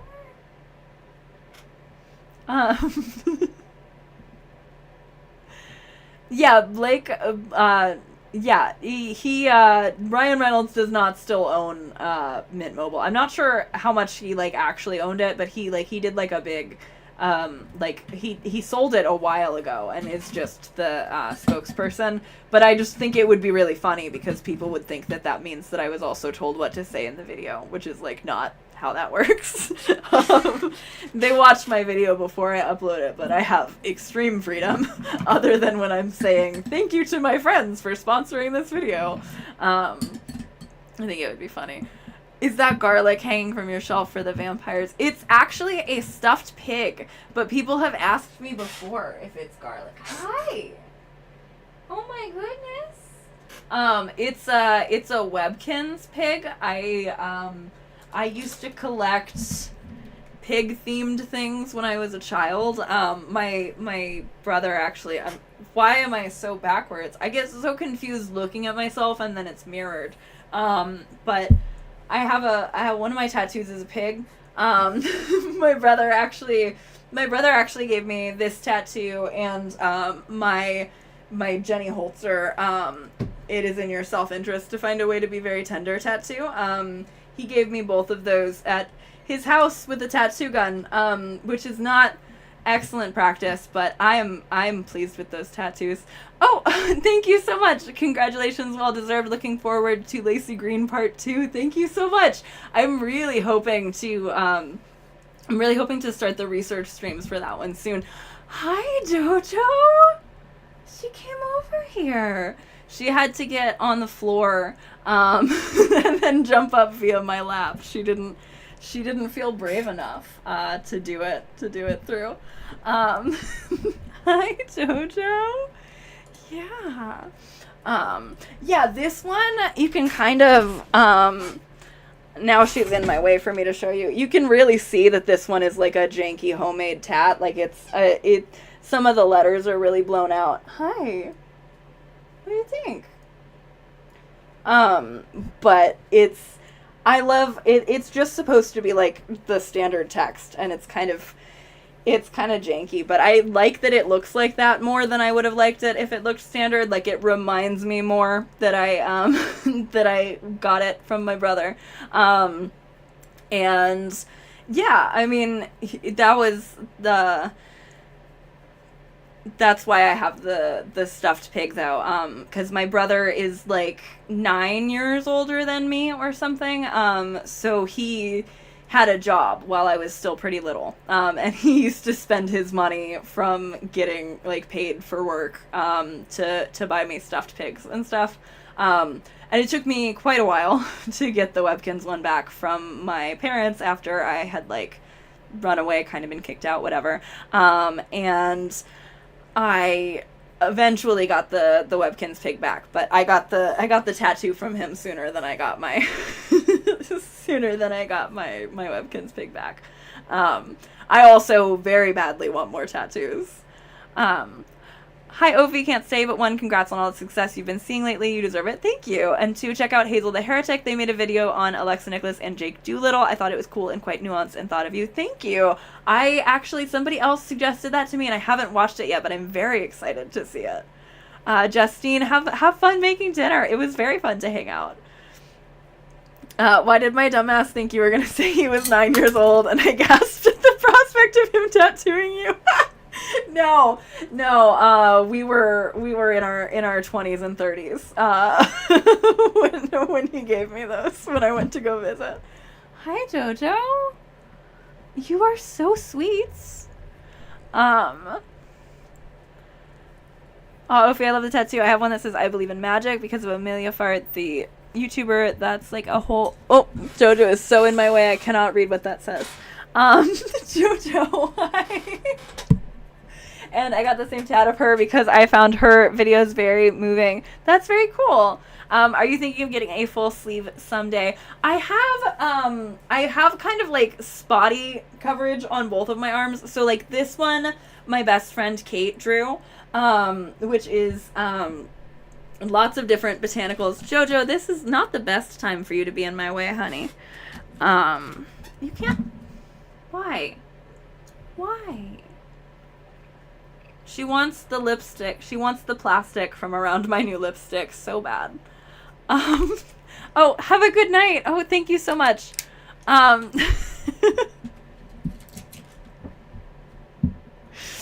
Yeah, no, I was not 9 years old. He's just 9 years older than me. Trying to show you my botanicals, but my cat is in the way. So, my best friend drew this for me. My best friend and I actually met, like, via Tumblr. We met from both having been in the Hunger Games fandom. So this is Katniss flower, or like Sagittarius, and Dandelion, which are both because of the Hunger Games. And then there's also Wild Sage, because there's a Mountain Goat song called Wild Sage that I really, really like.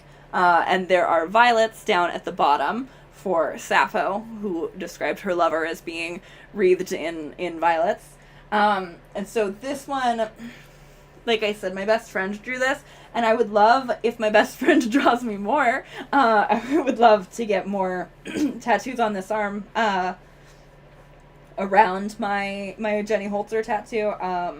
And then this one, I also have some other tattoos on. This one was my first one, do every stupid thing with a matchstick. That's actually also another Mountain Goats, song, Amy, aka Spent Gladiator 1. It's like, play with matches if you think you need to play with matches. So I liked, and then the full lyric is do every stupid thing that makes you feel alive. I would have been a lot more particular about this not really looking how I wanted it to look if I knew that I got to be more picky about tattoos, but it was my first tattoo. What I actually wanted was like a banner around a match that said do every stupid thing, but the guy was like, that would be too small. So instead I let him do this, and I don't hate it. I think it's nice, but it takes up more space than I would have wanted it to. And then I also I wanted color, and I wanted a tattoo, and I had been really, really having a hard time. And then I've talked about this on stream before, but when I was 22, I did like a month of like a DBT, intensive outpatient thing. And it was like a big deal for me. And the first thing that I like really loved when I like kind of came back into myself, was I got really into Avatar: The Last Airbender, which is why I have the symbols for the different elements. And then I also have my pig from my brother. I would love to get more tattoos. I'm not entirely certain exactly what other tattoos I want to get. I have such a bad habit of always wanting tattoos with words, and then I'm like, I'm gonna end up with so many different words. Because I also have this one. It's hard to show. I don't think it shows very often in my videos, but it says, "But I am home," which is another Mountain Goats lyric, where it's I am healthy, I am whole, but I have poor impulse control, and I want to go home, but I am home. But honestly, if I was going to cover up any of my tattoos, I think that I would cover up this one, because this one is just like so sad. Like, I was just really bummed, and I got this tattoo being like, I'm gonna feel sad and lonely, and like I can't go home forever. Which, like, even if that's true, I don't really want that on my body anymore.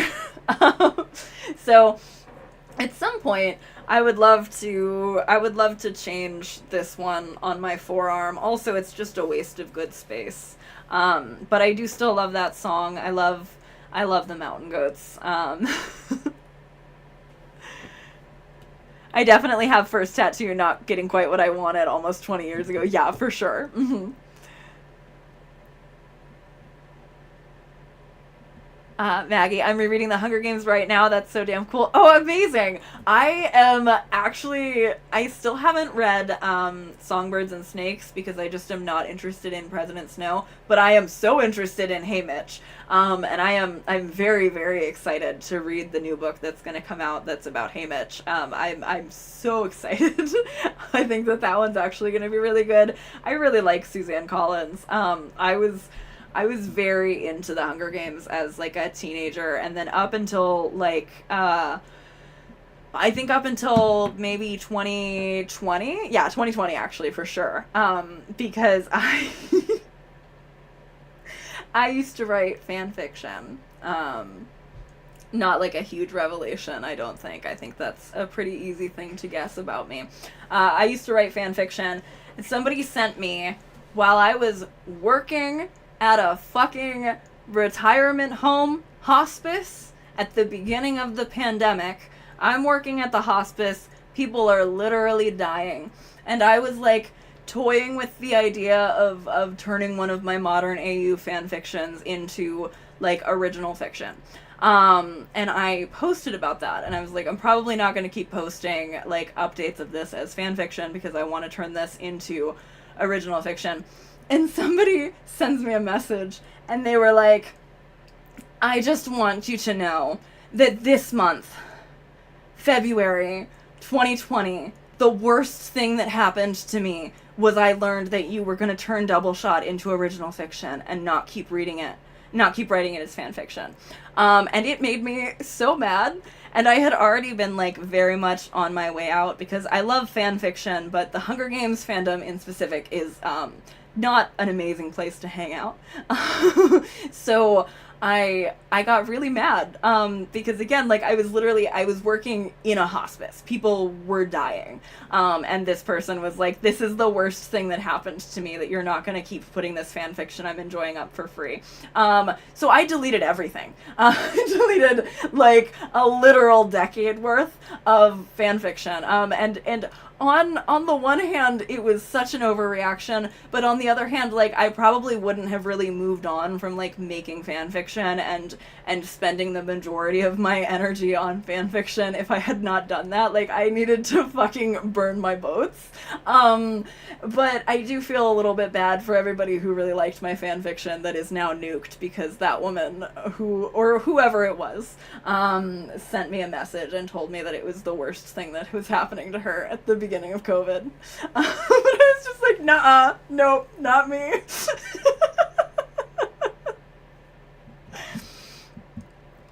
I used to draw Hunger Games fan art before the first movie came out, and one Tumblr liked my art because I actually gave Katniss and Gale an olive skin tone. Yeah, they were supposed to. They were supposed to have olive skin tone. There was a really good blog that was called, like, it was called, like, Katniss's Olive Skin to Deal With It, or something like that, and they would always share the fan art that, like, actually correctly drew Katniss, and I thought that was so cool. Should go to sleep soon, but wanted to congratulate you. Also really enjoyed your conversation with Taylor Lorenz recently. Thank you so much. Thank you. That podcast episode happening to come out last week, like right at the same time as I was dealing with like the copyright strike and the bullshit with Kirsty sending her audience to me after she did the copyright strike. I kind of think that if this had not been the week that podcast episode came out, I would have had a very different week, but like, man, I had a great week. It has been really amazing to see people, like, coming my way from there. It was really cool. Maggie, Jesus fucking Christ, I had no idea how toxic the fandom was. So I was, I was in the fandom when I was a teenager. Hello, Kate. What a time for you to come in. I was in the fandom when I was a teenager, and something about me that you may have noticed is I make people go insane, apparently. So I made a post that was very, like, Tumblr language, very, like, pass it on, blah, blah, blah. But I was like, I think Cinna betrayed Katniss more closely than pretty much any other adult in the series did, but that he gets away with it because she didn't come to terms with that before he died. And people got really mad at me. And by people, I mean these, like English or, like, grade school teachers who were really involved in the Hunger Games fandom, but, like, hated the teenagers who were involved in the Hunger Games fandom for the YA books. And so a bunch of them started talking shit about me and, like, circulating posts talking shit about me because they were so angry about my Cinna take, even though I'm correct and they just have a crush on Lenny Kravitz. I'm sorry. Like, I was right. Katniss just does not actually understand that. And so, like, anyway, you can just say wine moms. Yeah, they were wine moms. And it's so funny to me, though, because it's like, there were a couple of people who were older than me who were, like, really nice to me and who were like, hey, I kind of remember this, like, like, or sorry, not like I kind of remember this, but like, hey, I kind of don't understand why people are being so weird to you if they're really into this book where the protagonist is a 16-year-old girl. Like, I actually kind of think it's really interesting to read how you think about things since you are also a 16-year-old girl. But it was like a bunch of these women were really angry at me. It was crazy. Low-key Lenny as a fox, that man ages like a fine wine. He's a good-looking guy, but like Cinna did not ask Katniss if she wanted her wedding dress to turn her into the Mockingjay. Like, Cinna uses Katniss as a pawn, like, exactly as much, if not more, than any other adult in the series. And yet Haymitch gets so much shit for it. Everybody fucking hates Haymitch so much in the fandom for it. Like, it is... They do not fuck with Haymitch compared to, like, Cinna is, like, you're not supposed to criticize Cinna. And it's like, I'm sorry. I know Katniss got very traumatized watching him die in front of her, but, like, he did use her. Literally uses her like a mannequin. Exactly. Like, And I also just don't understand why all of those adults didn't just, like, move on if they didn't like that. Letty wonders the amount I keep forgetting y'all are talking about Kravitz. Yeah, everyone's gonna love Haymitch now that Sunrise on the Reaping is coming out. I think so too. I personally, I've already been here. Somebody said something about Dove Makes in the chat. I'm trying to find it. Yeah. Who's been watching Dove Makes video series on the Hunger Games recently? Me and my bestie. We have been watching those. Those are so good. If anybody is into the Hunger Games and you haven't already, if you haven't already popped into the Dove Makes videos, those videos are so cool. She's like picking like one district at a time, and she's coming out with like an hour-and-a-half long video about it. It is so cool. It's so cool. It almost hurts because I loved his character when I read it as a 16-year-old. Yeah, like, it took me, like, 3 passes through for me to be like, oh, Cinna actually very much manipulates Katniss and doesn't really treat her like a person. But, you know, yeah. Fandom in general has been ill-served by social media that puts an entire I enjoy this thing sphere into one tag together. Serious meta fighting there, people there to ship versus teens versus teenagers, etc. Yeah. Yeah, Haymitch, Lenny Kravitz plays Cinna in the Hunger Games. How did you feel about Haymitch's casting in the movies? I personally liked it. If they had just given him a brown wig, if they had just given him a brown wig, like, okay, if we're being really honest, both Katniss and Haymitch should have been people of color, and therefore the casting is wrong. But I am so much closer to being able to say, yeah, okay, Haymitch pretty much got it, than I am to say about Jennifer Lawrence, because Jennifer Lawrence did not understand the character. I think Haymitch did understand the character. Woody Harrelson, I mean. I think Woody Harrelson did understand the character. But they cast him wrong. They made him look like a merchant. Why did they make him... He was bald. It's not even his real hair. It isn't even his real hair. Why would they not just give him a dark wig? I wish I had a deeper take on the Hunger Games, but haven't read it recently enough, so I'll just say I'd for sure kiss Book Haymitch on the mouth sloppy style. This is why I need moderators who aren't lesbians, because otherwise how are you going to get that kind of take on the Okie Dokie YouTube channel?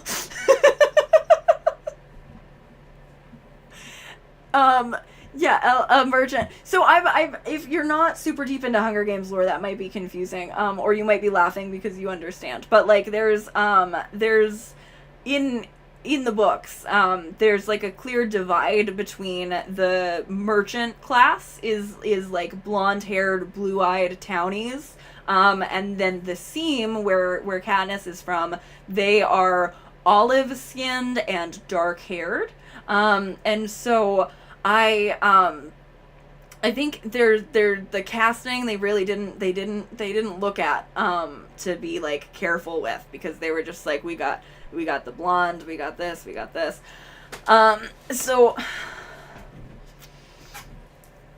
Sorry, I just saw Kate said recent excerpt Suzanne Collins released is Haymitch getting smooched a bunch. But yeah, so in the book there's like a clear aesthetic difference between like the merchant kids are blonde and blue-eyed, and the seam kids are olive-skinned and dark-haired. So it's yeah. Sorry, I'm just checking here.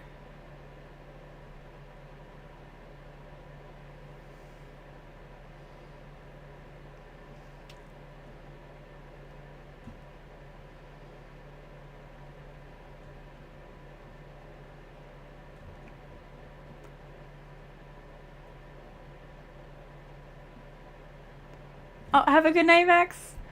Was Lenny cast as a merchant? Lenny was cast as like a citizen in the capital, so like a different place than where this merchant and seam divide is. They're in District 12, which is like the furthest out of the districts, and it's like a coal mining town. It's supposed to be Appalachia, and it then they go into the capital, and Lenny Kravitz is her stylist once she's in the capital, and Lenny Kravitz is like, he's the reason why she's like put into this position where she has to be like the face of the revolution and she has to be the Mockingjay. And like, it's very different in book one, because like, yeah, book one he just gives her like the big beautiful girl on fire dress, and that like helps people to be really interested in her. But in book two, after she has been trying very, very hard to like quell this whole sorry, I'm seeing the chat, I saw Lenny Kravitz again. After she's trying to quell this whole rebellion thing and trying to be like, I'm gonna play by the rules, I just want to try to get PETA out of the arena, then he like forcibly turns her into the symbol for this revolution without her asking, and like in a way that it puts such a target on the back. I mean, we know it puts a target on the back of all of her loved ones, because District 12 gets bombed like not very long after like what happens in the arena. Like, it's like her intentions of what she wanted to do at no point mattered with any adults in this series. They all were trying to do their own little thing, and only some of them get any shit from that in the fandom. It's so weird because everybody was objectifying her and using her. I think we're all kind of queer in the nuance corner, or at least queer adjacent. I got a comment that was, I mean, it was really sweet, but they were like, I think you don't give yourself enough credit because you said in a video that you forget that there are straight people who watch your video, but straight people totally like your videos too. And I was like, I don't think that's me not giving myself enough credit. Like, I guess there are straight people here at some point, but like, you know, I think I'm just being honest about who's staying here when I say when I say I'm a feminist and a lesbian. Yeah. Yeah, Kravitz plays a designer that secretly rebelled against the Capitol using Katniss's clothing, and he's framed as a good guy. He's not a bad guy. It's just that he doesn't give a shit about Katniss's autonomy. And Katniss also shouldn't be a woman of color if we're being like real to how the books should have been. Because she's coded as being from the seam and from being like, she's like a coal miner's daughter. She has olive skin. Like, it's like there's like all this stuff. But it's all of that it's all so much less interesting with Katniss being played by fucking Jennifer Lawrence, who calls her white trash with too much responsibility.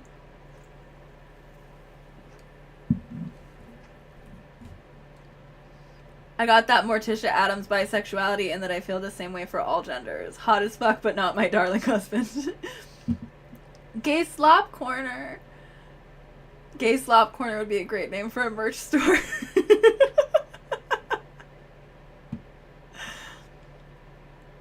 I almost forgot that Cinna literally was working behind Katniss's back, making Mockingjay suits for her to wear once she got to District 13. Right, right, exactly. Like, he had all of these plans for her, and, like, nobody cared what her plans were. And her plans were to try to fucking survive.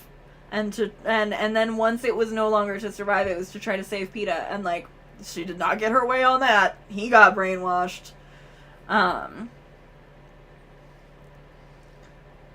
was gonna be like, straight people like Ophi. My mom likes Ophi, but she described being attracted to women to empathize with me when I came out to her, so bisexual moms like Ophi. Amazing. Amazing. I love that. Oh, don't worry, it's not just depraved queers that watch you, right? Right. I was like, oh, I'm giving myself a lot of credit when I say that I think it's mostly gay people here with me. I'm sure there are also some straight people who like me, but yeah, no, I think I primarily have bisexuals and lesbian women.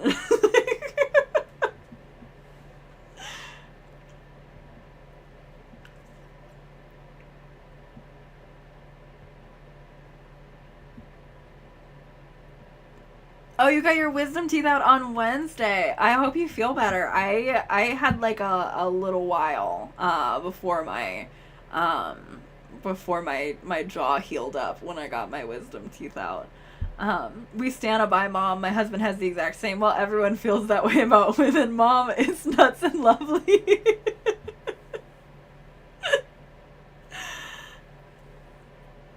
I don't know how to describe my gender other than like trans in every which way.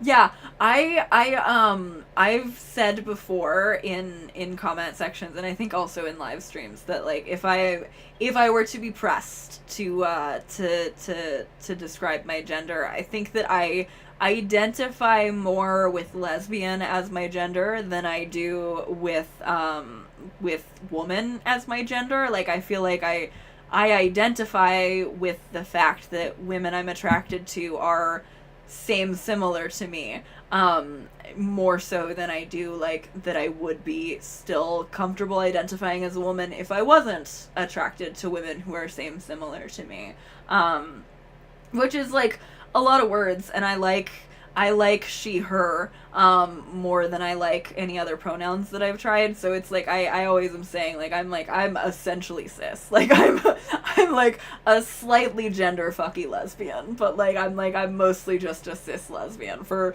all intents and purposes, I am just lesbian. No, I get it, I understand. I'm glad.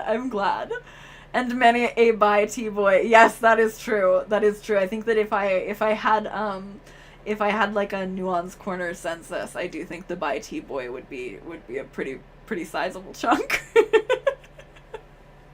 My gender is just lesbian. If you want to get nitpicky, it's just butch, but you know. Yeah. My gender is like, no irony, no jokes. I would like to not be perceived. I think, especially in terms of like lesbian as a gender, I like femme lesbian as kind of like a gender. Yeah. I regularly tell my grandma, who is amazing, that she can misgender me if it's funny.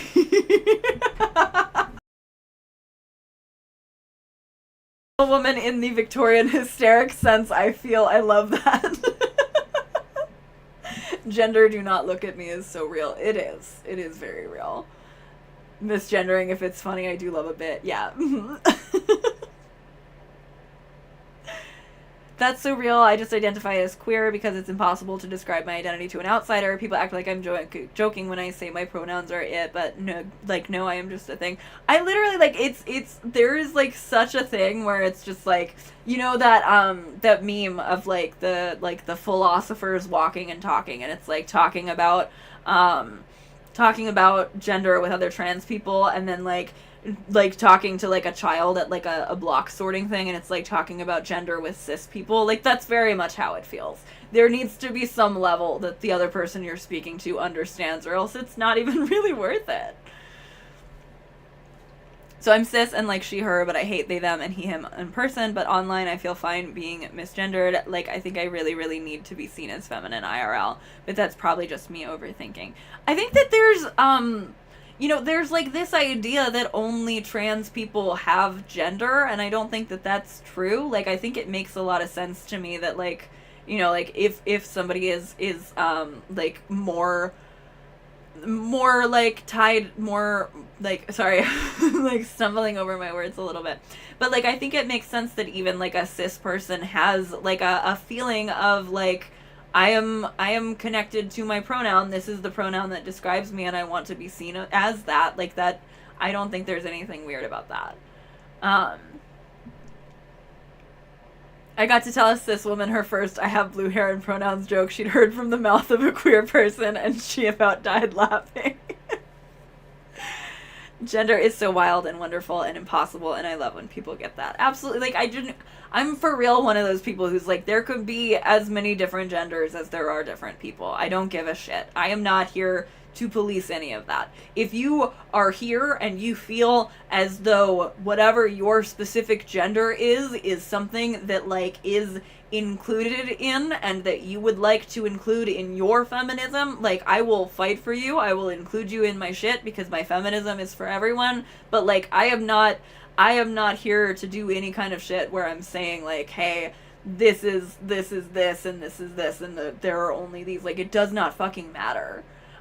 It doesn't.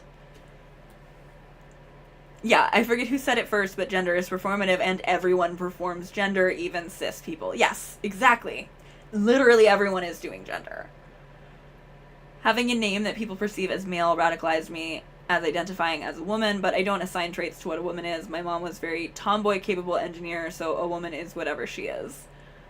I got more comfy with any all pronouns as soon as I was presenting more mask. A she, her when I'm giving cis man hits nice. Yeah.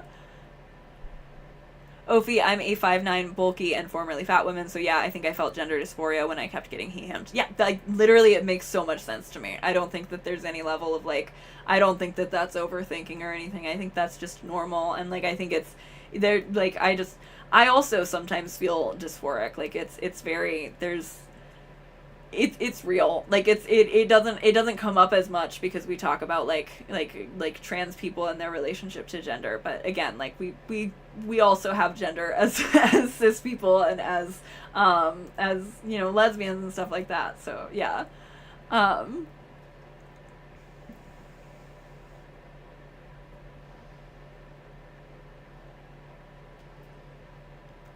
My problem with all the gender stuff is there are actual people in the world with both genders. It's just a fact. So I feel like you gotta think you know more than God if you can pick out something less obvious than intersex, and there's a billion less obvious things.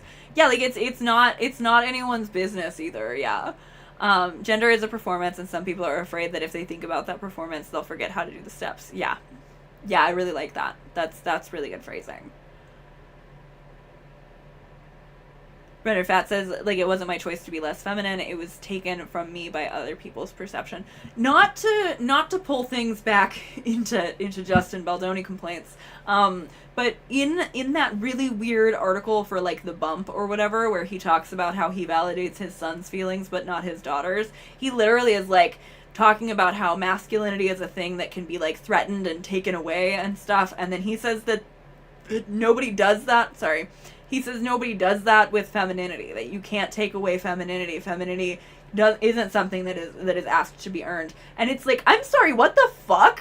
What the fuck are you talking about? Femininity is not stripped from people. Like, are you joking me right now? Have you ever spoken to, like, a woman of color, a trans woman, a fat woman, a woman who works at a food service job and didn't put mascara on one day? Like, they absolutely fucking take, like, femininity away from people. You have to live up to femininity, and you are constantly punished for not living up to femininity. It is fucking ridiculous for this man to say, oh, well, just because it's not exactly the same as the way I think about masculinity, clearly, like, what the fuck are you talking about? What is this guy ever saying?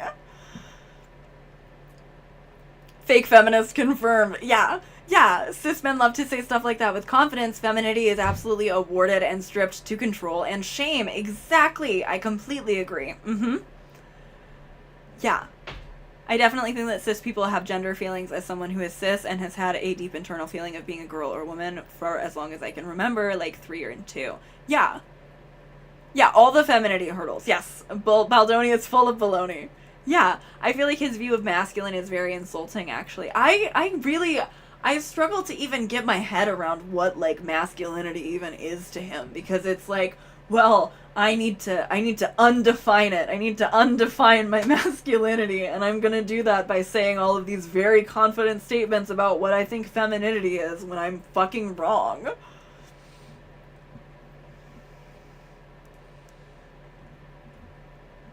So much of Justin's feminism is so regressive, it's not even basic feminism 101. Even feminism 101 is more advanced. Yes, Femininity doesn't get stripped. Tell that to the people who stare at me like my head is backwards for being hairy. Exactly. Exactly. Exactly. When I stop getting who's gonna listen to a hairy lesbian comments, we can talk about femininity not being stripped from people, because I'm pretty fucking feminine. Like, I guess the fact that I just said fucking before I said feminine is going to make some people say that I'm not. But, like, I'm pretty femme. I used to be much more butch. Like, I used to have a shaved head. I used to bind. I assume myself as pretty feminine now, especially because I, like, also identify with, like, being, like, femme for butch. And, like, that is taken away from me so fucking quickly, because I am not feminine in the societally approved and prescribed way. This yellow hair, the dark lipstick, like, that is not in the way that women are supposed to be feminine, and people hold it against me. Like, it's... And I don't really care. Like, it doesn't actually bother me, because I'm pretty confident in that still. But, like, it happens. They take away femininity. You can absolutely, like, we don't have funny little phrasing for it, like, oh, you got your man card revoked, but, like, femininity is so fucking policed. There are so fewer acceptable ways to be a woman than there are acceptable ways to be a man. I'm sorry.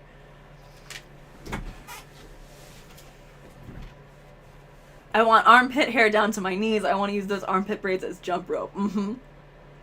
Femininity to me is like, are you femme? Do you feel good in your femininity? Fuck it, that's pretty feminine to me. Exactly. Exactly. I've shaved my head a few times, went full cue ball once, would not recommend the full bald. My skin was so mad. I shaved without the guard one time, and then my my roommate sent me a picture of his laptop screen where he had pulled up a picture of Alton Brown, like from Cutthroat Kitchen, with a light on his bald head, because you could see the light on the lamp behind me, and it was devastating. It was so fucking funny.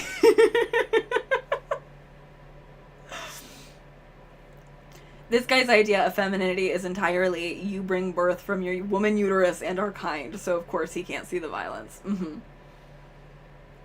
Yeah, I get it. I present pretty femme too, but I present femme in the wrong way. You're not supposed to dress like you're at a Ren fair every day, I guess. Right? You shave what you want, grow what you want. Society will judge you, but do it for you and no one else. I know I've got all my new Chapel Roan pictures up behind me. I gotta say, it is about the same amount of important to me that she's a lesbian as it is that she doesn't shave her armpits. Like, I think that's kind of, it's a statement that feels so ridiculous when I say it, but, like, it is so, like, important to me that she is so cool and she is so special and that she does not shave her armpits. I also don't shave my armpits.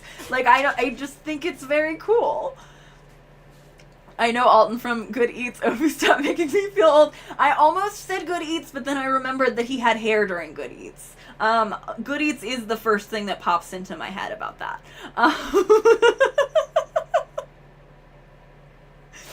But he's bald in Cutthroat Kitchen, but not in Good Eats.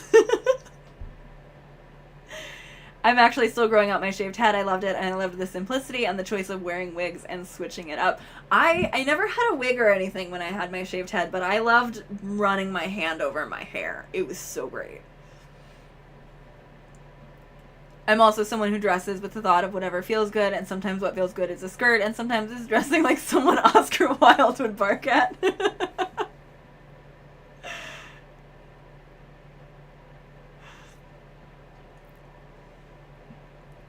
Love Chapel so much. Me too. Me too. I love her. I love her so much. Congrats on 14k subs. Thank you so much. The spike you just shaved is so stimmy. It is. It is. That's part of why I still do shave my sides. They're kind of shaggy, but I do still love reaching on it. Yeah. See. Someone commented on your video the other day about Heath's take on womanhood being a reach, and I was like, you don't know how weird these guys get. Man, they're so fucking weird with the fucking womb world. I'm always fascinated by how prominent the bush was in the 70s. Like, they just let that shit grow out and did not care, and that's interesting to me. I tear up thinking about chapel sometimes. At the risk of sounding weird, I think 15-year-old me seeing her would have had a much more authentic life. I resonate with that so much. I was just posting on Blue Sky the other day, like, with how important Chapel Roan is to me as, like, a completely grown woman, I cannot imagine how much more important to me she would have been as a teenager. And, like, when I think about young teenagers getting to grow up with, like, this as an example and as something that they can see, like, that is so fucking amazing. She's so special. She is just so fucking special. Dude, if she turned down $15,000, this is about Jenny Slate. If Jenny Slate turned down $15,000 to file a complaint, Jamie Heath's take must have been bad. That's not speculation. It's just a correct inference. Yes, I agree. I mean, literally, and it's like, and it is softball reporting. Like, they are saying that in the most pro Jamie Heath way, and he still comes off that creepy because he was talking about the sanctity of motherhood. Okay, sure, but Jenny's just overreacting or whatever.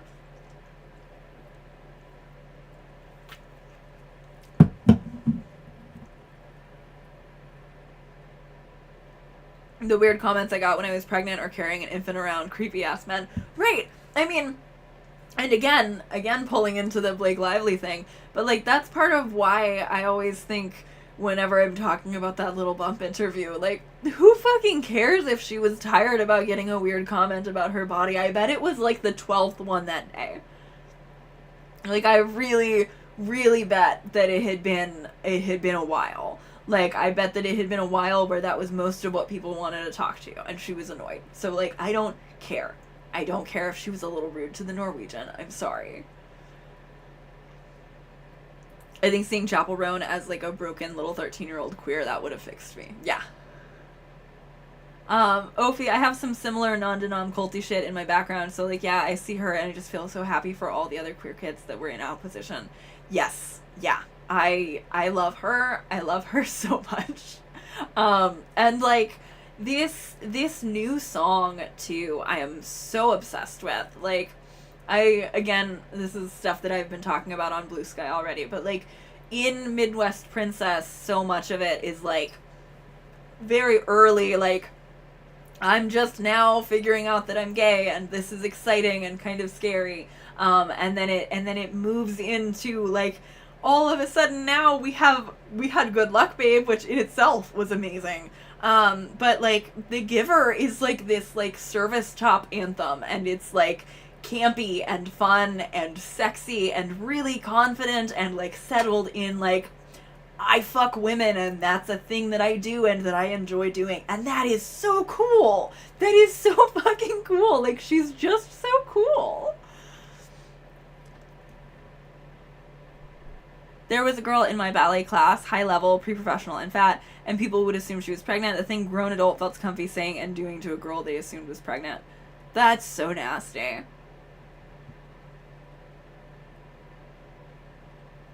I totally give her a pass if it set her off. I think calling her bumpy was rude as fuck. And people watch it now and they say she's obviously pregnant, and it's like, she's really not. Like, it's not obvious when you look at it. Considering how Blake spoke about her own body in text with Baldoni and how much pressure she has put on her, it makes total sense to me that she'd get sick of someone commenting on her body. I agree. I completely agree.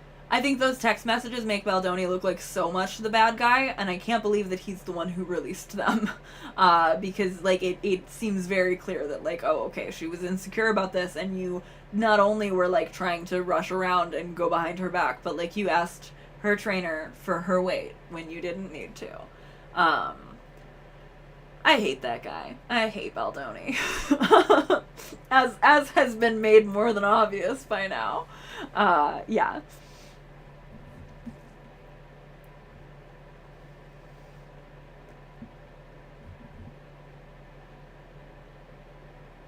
What's funny is Kirsty claims she was destroyed by the exact same words. Why can't Blake have trauma like Kirsty did? Right. Mm-hmm. I posted the screenshots on Blue Sky, but I do think that Kirsty might have watched my podcast episode with Taylor Lorenz, because she said some shit in one of her recent videos, that really just made me feel like she knows what the argument is that we're making. And we're not gonna watch it, but I do have the transcript. She was saying that people who are protecting Blake Lively are protecting a false image of something that we've all been fooled to believe, and then they're saying that they're feminist. And a lot of these people are are attacking female creators on top of that, which is like, why do you want to protect the rich and famous, but you don't want to protect other women that are on your level? To me, that has nothing to do with feminism, to protect Blake Lively. It doesn't make you a feminist. I'm sorry, it doesn't. And a way that these same people have tried to politicize this, saying that everyone that supports Justin Baldoni are Republicans and Trump lovers, and that's not true. And that's another way of twisting this around to making liberals feel like, oh, maybe I'm a bad person because I don't believe Blake Lively. And they're saying I'm a Trump lover now because I don't believe a woman. It's such BS. It really annoys me that these kinds of theories have gotten legs out there to try and guilt women into feeling bad because they don't believe another woman.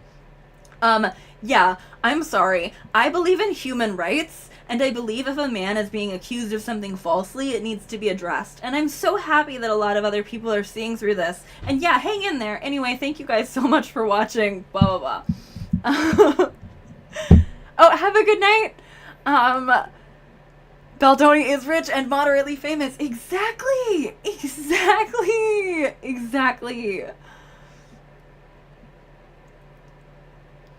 Baldoni spending more minutes carefully arranging the rakes he needs to step on and spending no time learning how to be a competent director. Right. Sorry, Kirsty, forgot you were the arbiter of feminism. Like, right? Excuse me? Since when are you a feminist, first of all? But, like, yeah, she's so willfully misunderstanding everything. Exactly. Me too. Yeah.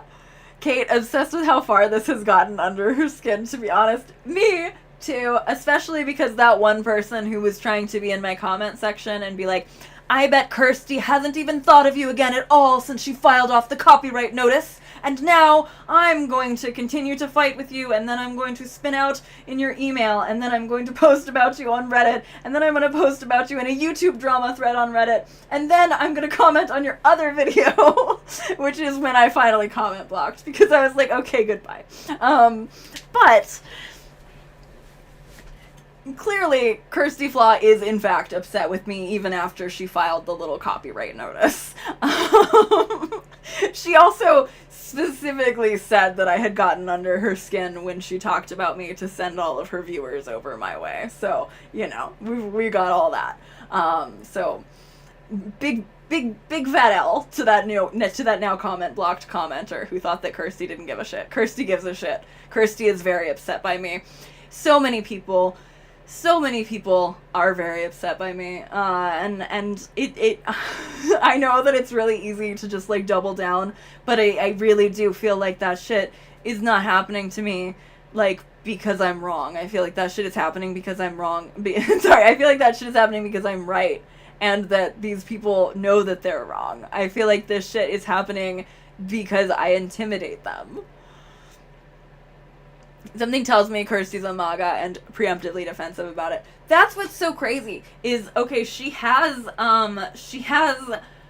Don't Blame Me I Didn't Vote for Him shirts in her little store alongside her Justin's Little Dragon shirts or whatever. But also in that same video where she was complaining about me, me and Taylor, she was saying, she was saying that it was bad that Rachel Ziegler had been really cruel to Trump supporters after the election or whatever. Which, like, I don't give a single flying fuck if Rachel Ziegler has mean things to say to Trump supporters. The Trump supporters are the ones who, like, made an entire racist version of the Snow White movie she's in because they were mad that she's a woman of color. Like, I don't think that that woman is obligated to be nice to Republicans. No, I certainly don't. I think the dramatic reading might be more fun than watching her videos and commenting. I know, I'm like, if I talk about stuff on a future research stream, I'll need to just go get the transcript. What have you done for white Norwegians lately? I mean women. Defending Trump supporters in this economy is wild. Exactly. Except she has to do the same thing that all of this coverage about Baldoni is going and go, come here. You're safe with me. To all the alt-right people who are now jumping on this Baldoni shit from fucking Candace Owens. Justin's little dragon gives me the ick because I'm like, bro, you want to submit yourself to a sexual harasser. Right, They gave her death threats for being a bad princess. Of course she's mean. She's justified. Exactly. Also, I think she's just very cute. I feel bad for her. Defending Trump supporters in this economy is lucrative. Yeah. I don't think Kirsty votes. Like, I think, oh fuck! Oh my god! I was taking "Don't blame me, I didn't vote for him" to be like support for Kamala, but she literally just means she doesn't vote. I think she did also have childless cat lady shirts though. But yeah, no, there's no way she and Magnus vote because I don't think that they like literally legally can. Which like that's fine. To be clear, because I know some people love to misinterpret this about me, the very, very last thing on a list of things that I'm not even actually upset with Kirsty Flaw about is the fact that she is like a migrant to the United States. I don't mind that at all. I hope that if she would like to be a citizen, that it is very easy for her to become a citizen and to stay here. Like, I feel that way about everybody who wants to be in the United States. But I don't believe that she voted. I hate Baldoni's defenders pretend like he's just small defenseless little boy, like he doesn't have a little billionaire bankrolling him and didn't wield his wealth against a sick guy in the 5 feet apart suit. Hire one of your guy friends to play Magnus and do a full-on spoof. I'm a childless cat lady and I resent that she's not one of us. Yeah, because she's a little white dog with shit in its eyes. Cat lady. Well, I put cat in there. I didn't need to. She's a little white dog with shit in its eyes, lady. Hi. Whoa, that's beautiful. You said that? Come back. I love you. I don't know if you could hear her when she screamed like that. Magnus Drag King look. Hi, sweetie. You are so nice. She probably hand wrings about people calling Trump a rapist and a racist. I bet she says, well, we just can't know what's true. Hi. Are you yelling? Are you screaming at me? They never call Justin Baldoni a person of color, but always point out Blake Lively is a white woman. Like, baby, so are most of us following this Colleen Hoover movie. Do people legit think Justin Baldoni is not white? If you look in my comment section, there's a handful of people who are still upset, even though I quoted him calling himself white multiple times, and they're saying, well, clearly you think all Italians are white. And it's like, no, I just think this one is. Because he says so. Like, he literally calls himself white several times. My cat yells into my calls. He gets excited. That's so cute. I love that. Yeah. I like it when you talk. You're really nice.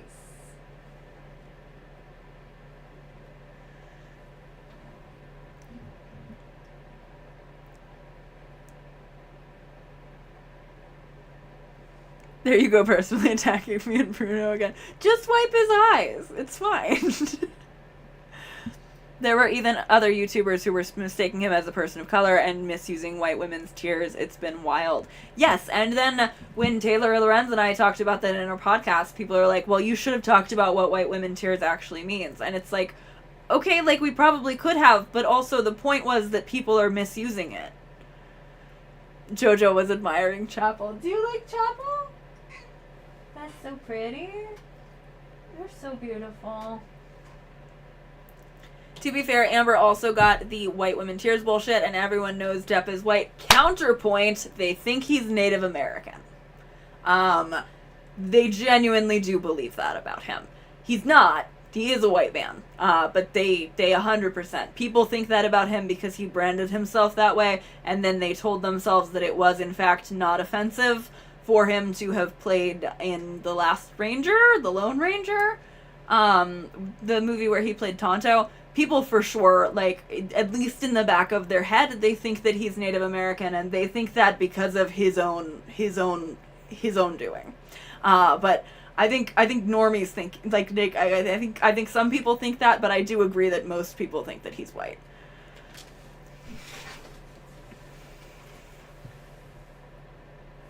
Chris Edgerton, gotta lay down. Been here 3 months. I think you're at like 9K. Good to see you grow. As a fellow disabled person, I'm always rooting for you. Thank you so much, Chris. I hope you have a good rest of your night.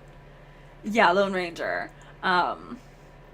Ex-Patriarch just went over some excerpts from his book where he talks about attending a wedding where they threw cotton instead of rice, and a black friend brought up multiple times she was hurt.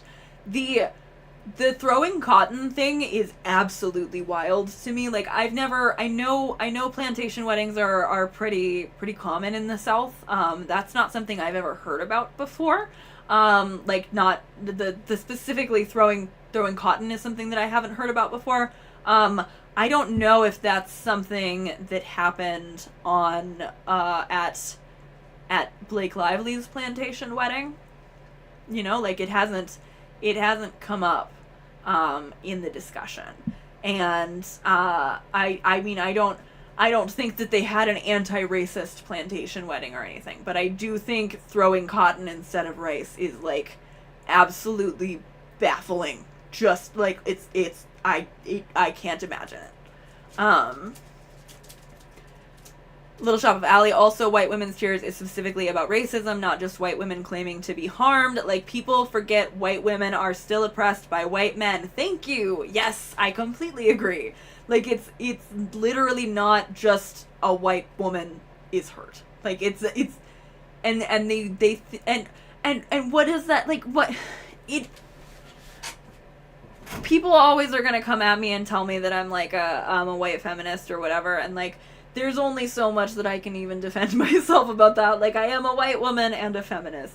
But, like, while I don't expect women of color to be on the front lines defending Blake Lively or anything, if they don't feel like that's something they're drawn to, I would be hurt to learn that women of color who, like, I try to fight for and, like, include in my feminism and look up to, I would be hurt to learn that they thought that I, as a white woman, have, like, enough proximity to, like, all of the things that mean that we're actually in the same boat when it comes to feminism, that I shouldn't be included in our joint struggle.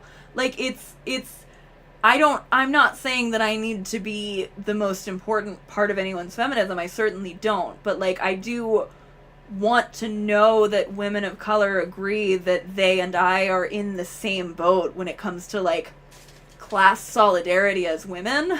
And, like, I think some people took intersectionality rather than it being, like, a system of, like, understanding for feminism. They took it and turned it into, like, a tier ranking of who is most to least valid. And then at some point, you have white women slotted on least valid, which is just, like, it's sometimes we're not valid. I will agree. There are very often times when white women are not valid and when we are worthy of criticism. But, like, we're also not incapable of being victims. And I feel like there's sometimes this idea of like a white woman is the most like she's above white men even in terms of privilege, and it's like that's very much not what it is. Also, Karen, people started using that term for just any woman who seems like a bitch to them. Yeah, people always misuse these terms that have actual and specific meanings, and it's so frustrating. This is the same thing that happened with woke. Yeah. It's to the point where when I see woke, I assume more often that I am seeing it from a white person being like shitty and dismissive than that I'm seeing somebody using it genuinely. Intersectionality is such a great framework for understanding, but alas, it's been so warped. It really has, yeah. It breeds resentment and false feminism that kind of, well, I get to disregard this woman's abuse because intersectionality, that's not how it works. Exactly. Right. How intersectional are you being by saying women be lying about sexual harassment? Like, what do you think? Is that more intersectional because you decided that you're on Baloney Man's side?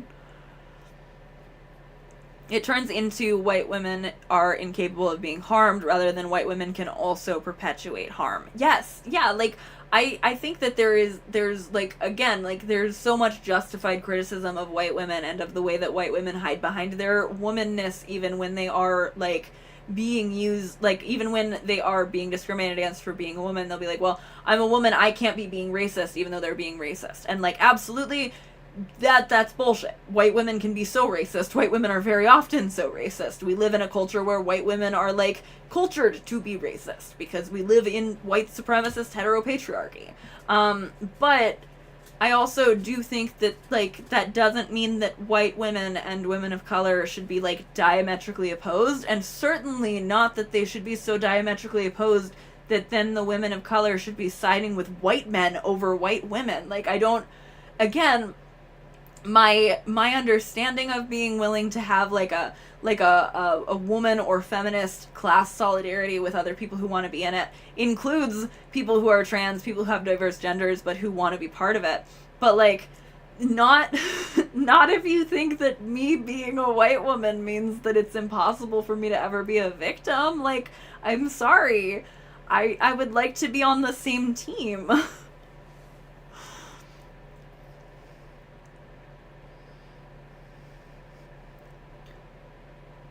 People forget that if a man is doing that to a white woman, it would be 20 times worse for a woman of color. So in order to help when that happens, Meg Thee Stallion, for example, we need to not help abusers' narratives. Exactly. This is how I felt with Amy Schumer. I've never liked her, but the misogyny and fat phobia was too blatant to ignore, and I can't disregard that just because she's white. I really, really, really loved your video about Lena Dunham and Amy Schumer. I thought that was a really good video. That's, like, one of my favorite videos that I've seen of yours. I think it's really, really well done. White women are not racist. They are Northern European.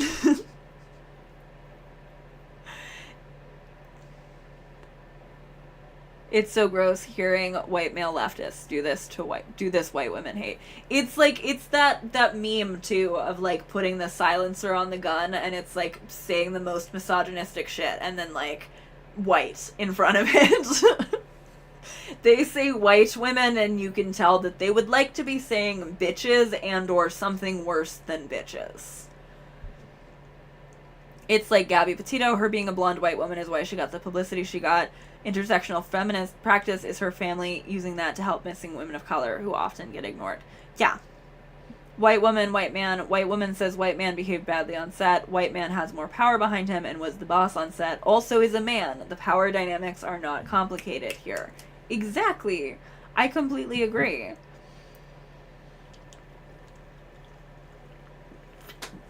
Natalie, that's a really good point about Gabby. Sorry, I just had to get a drink first. I think Gabby Petito is also someone that I would like to talk about on the channel, but I haven't yet because I haven't looked into a ton of the specifics of her case. One thing I know I want to talk about is that multiple body language channels made, oh, this is probably mutual abuse videos regarding like the 911 call and the body cam footage for that, and I think that that's fucking devastating. Like, I feel like you can probably find a lot of people who have then later come down on the wrong side in other cases as well, because that's clearly just how their brain works and how they rationalize things. Yeah.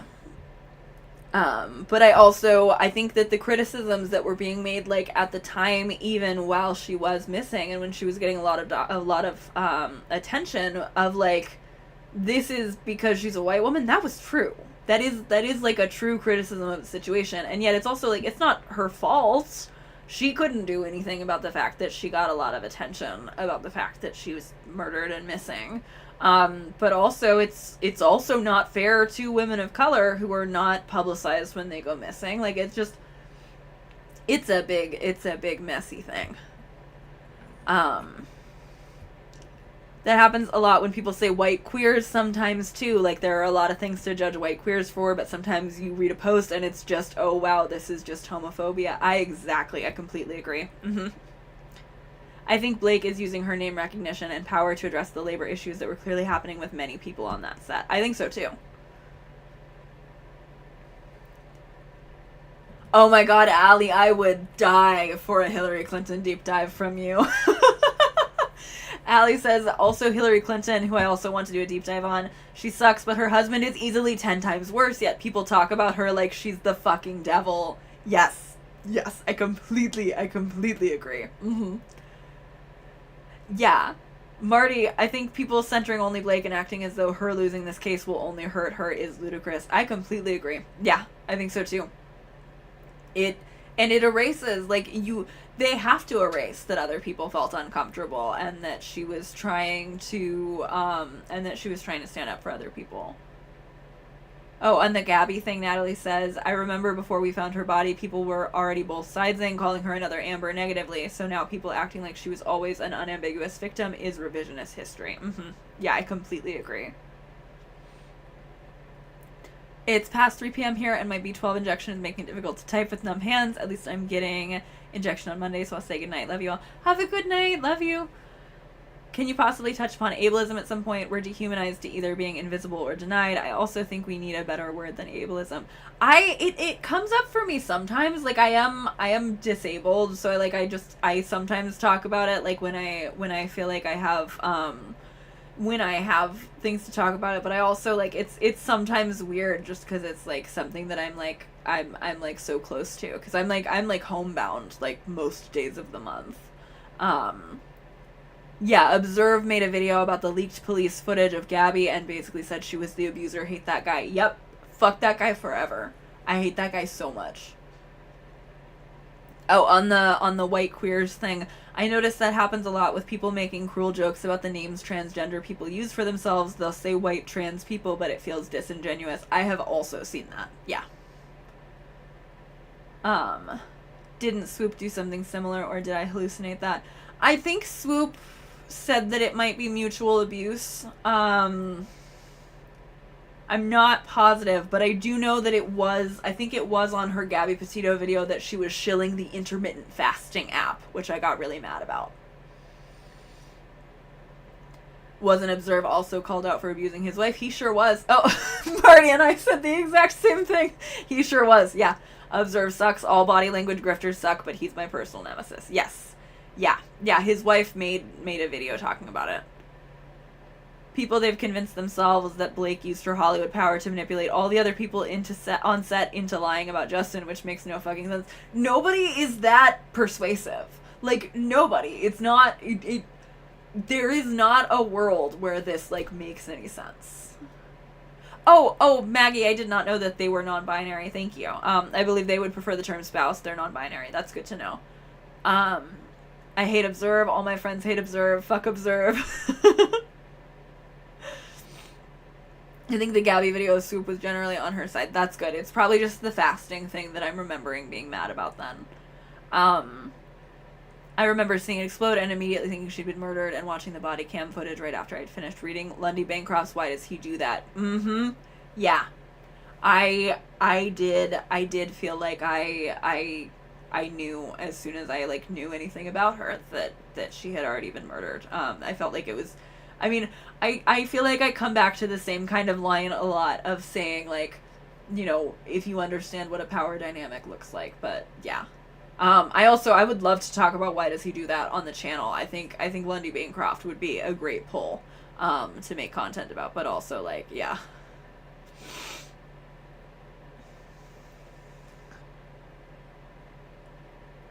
It was so gross, and I can remember people saying how it was mutual made me like, if a tiny white woman can't be viewed as a victim, who's going to believe anyone else? That's a really good point. Yeah.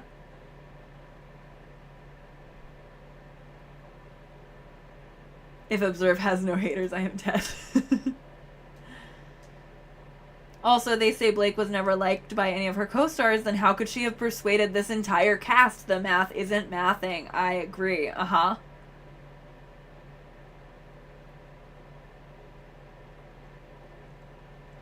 A site I'm on is being very dumb about ED. Think, why is this person in Meltdown not being body positive? And it makes me long for the Nuance Corner and your coverage of the ED and Wicked stuff. Thank you. Why does he do that being so on point, but Lundy sucking so severely would be interesting for a video essay? I don't know a ton about him as a person. I definitely would look into that. I know the bits that I've seen that do like the like explanation of why things happen makes a lot of sense.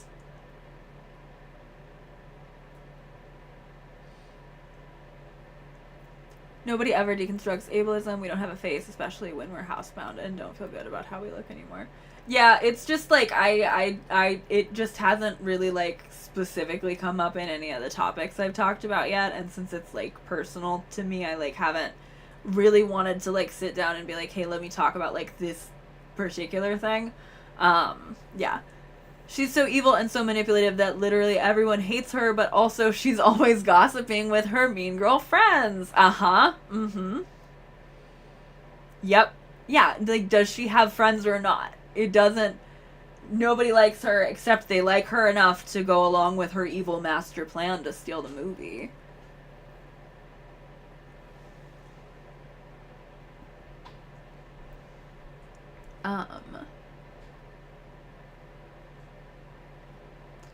Just tuned into stream, so I'm sorry if you already talked about this, but do you think if the Baldoni Lively go to court, maybe the actual truth will come out on Blake's side opposite of Amber Heard?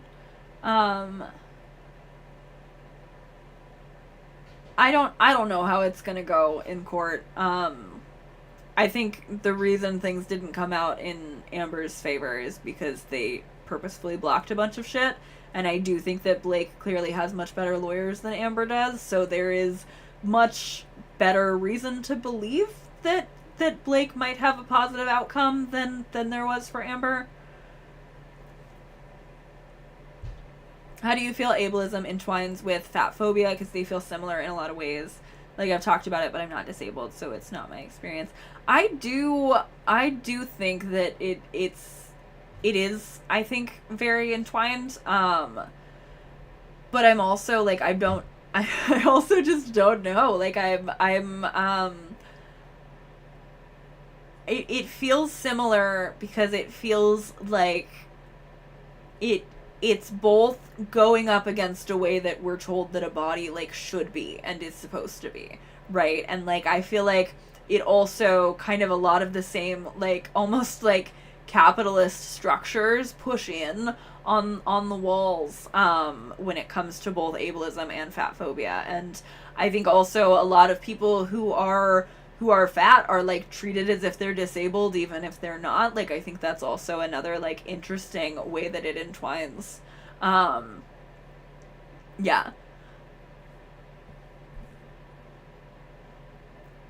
And while my disabilities have caused me to gain weight because of thyroid and autoimmune disease, as a woman, your value is so wrapped up in fertility. Yeah.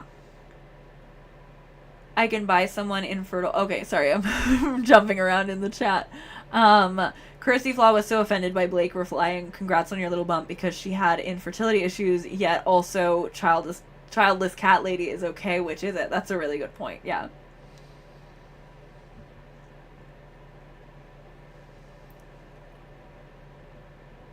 And then Marty said, ableism and fat phobia are very much entwined. I'm disabled, and both my disability and weight are treated like personal failings by certain people. Yeah. It's been great to lurk, but I need to sleep. Congrats on the 14K subscribers, Ophi, and good time zone to everyone in chat. Thank you so much. Have a good sleep. The machine that makes a lot of us fat and disabled people, the machine that makes us makes lots of fat and disabled people and has to produce a way to deal with us.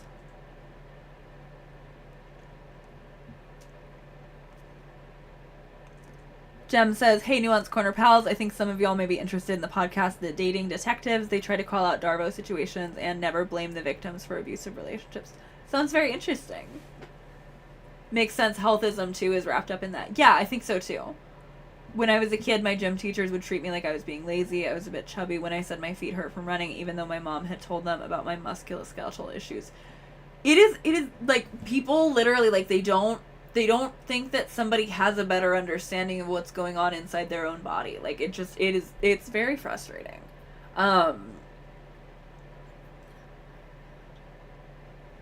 The idea of health and public cleanliness and saneness is fascinating, but will make you full-on mad pride if you're not already.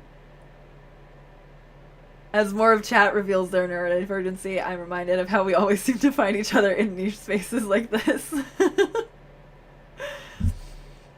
Maggie says, also just so much intertwining of fat phobia, ableism, racism in medicine, which has such awful effects on people's lives as someone in a medical field. Yeah, I completely agree. I really appreciate everyone talking about fat phobia and disability. I am mostly functional societally, can mostly hold down a job, and very invisibly disabled, but also nowhere near fat. Yeah,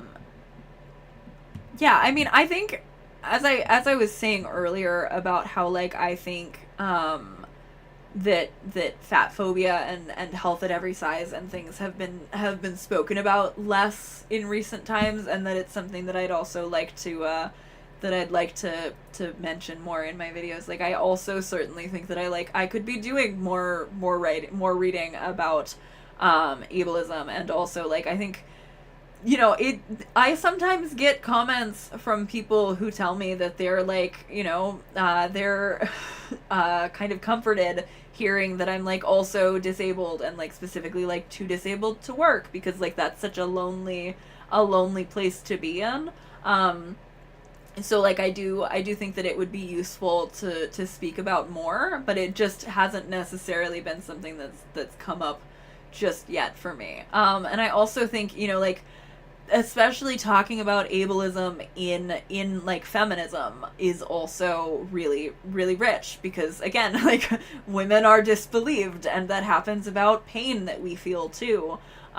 So it's like, yeah, it's something I'm definitely very interested in. And, you know, I mean, I'm planning on I'm planning on making a video about like my EEOC complaint against my former employer, because apparently they are sharing that around in my snark Reddit, which, like, whatever, it's public on Pacer, I can't do anything.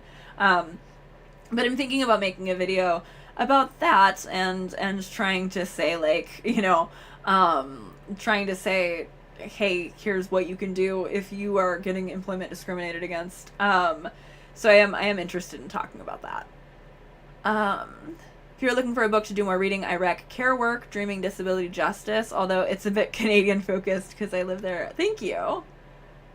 I don't know why nobody talks about the misogyny slop involving LawTube. I used to watch some of them because of nerdy law stuff, but I was turned off during the Depp Heard trial. Shouldn't LawTube be unbiased? They're so biased. They're so biased. Also, on my podcast episode with Taylor Lorenz, I said that a lot of LawTube is misogyny slop, and people commented and they were like, I can't believe that you didn't mention that most LawTubers are actually, like, I can't believe that you didn't mention that most LawTubers are actually disabled, and that this is how they continue to work when they're disabled. And I was like, what the fuck? Like, since when is that a characteristic thing about LawTube? I know that about, like, I mean, I think I think I know that Legia Miller had some health things, and that like being able to be independent and like have like health screenings was a big game changer for her. But like I don't think it's at all fair to say actually everybody in everybody on LawTube is disabled and can't work, and so therefore you're saying that they should starve to death if you think they're making misogyny slop about these women. Like, no, be serious for 1 minute.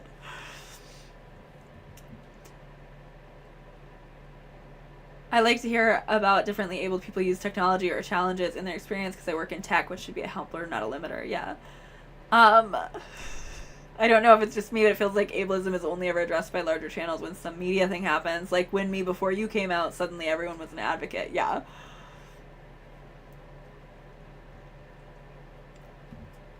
Legia, my love. I love Legia.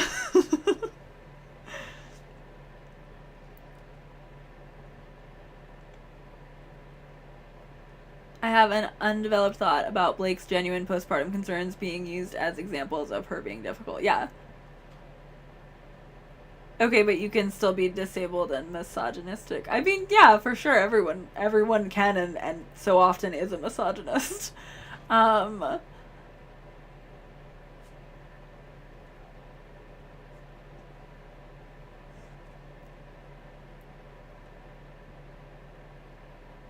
Okay, so sorry, I'm just reading here. I have an undeveloped thought about Blake's genuine postpartum concerns being used as examples of her being difficult and how that related to disability that often comes from the stress pregnancy does for your body and the gained weight, which is equated to laziness. Yeah. That is really interesting. I like that. Um I still find it baffling that Opie has a snark Reddit. Me too. Me too. I'm just one disabled guy, but it is wild to me that pregnant people aren't treated as disabled, considering how debilitating it seems. It literally sounds like a complete disability to me. Like, I'm sorry, I think it's wild that anybody who is pregnant is ever expected to go to work. Like, I may be a little bit of a malingerer or something for saying that, but like, if you want to work, that's fine. But also, if you're growing a person inside of your body, you should be able to be off of work for like until you're done having a baby, and also until your baby is like pretty old. Like, you should have plenty of time at home afterwards. Like, you should not have to work through that. I say that as somebody who never ever wants to be pregnant. Like, I don't think somebody should have to work while they're pregnant.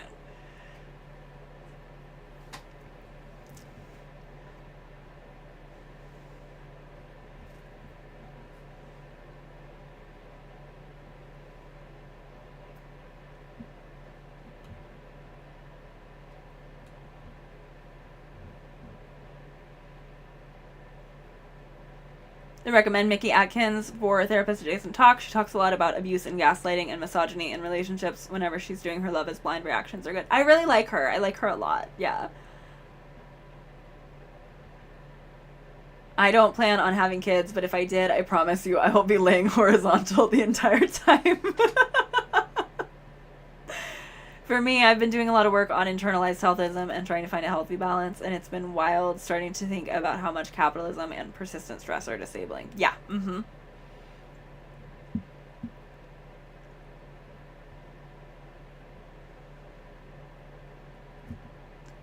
I think it's bullshit that I have to pay to be able to see well enough to drive when literally my eyesight would be the only thing stopping me from working. Yeah. Ali Wong has a joke in one of her sets about maternity leave not being about bonding with the baby, but about recovering from that trauma on your body. Absolutely, yeah. Opie's glass is gonna expire me to get my act together and get a new prescription. Ooh, I buy them on I Buy Direct. They have lots of different ones. I think these frames, including my fancy prism glasses, because I have kind of a lazy eye if I don't wear these. It's like, I think it was like $36 total or something like that. They're really cheap on I Buy Direct. Not sponsored, just a genuine. These are called the Milo frames. I think they come in some other colors too.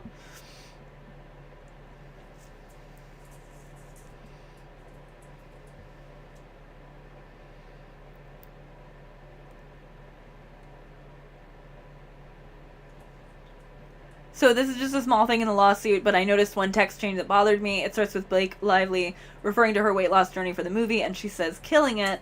It's obviously in response to something Baldoni said, but he doesn't show what he said, and I wonder if it's him pressuring him to get her back into shape faster. She goes on to ask him if they can push some scenes back in schedule, but he's hesitant to do that. Yes! Yeah, the one where she says killing it. I think that's really interesting, and I also think it's interesting that the thing that he shares to, like, show that he was talking to the trainer, he doesn't share the part where he asked how much she weighs. He just shared some other shit that, like, shows that they had a relationship, and it's like, that's not what the issue was. The issue was when you asked how much she weighed. Everyone share your glasses prescription.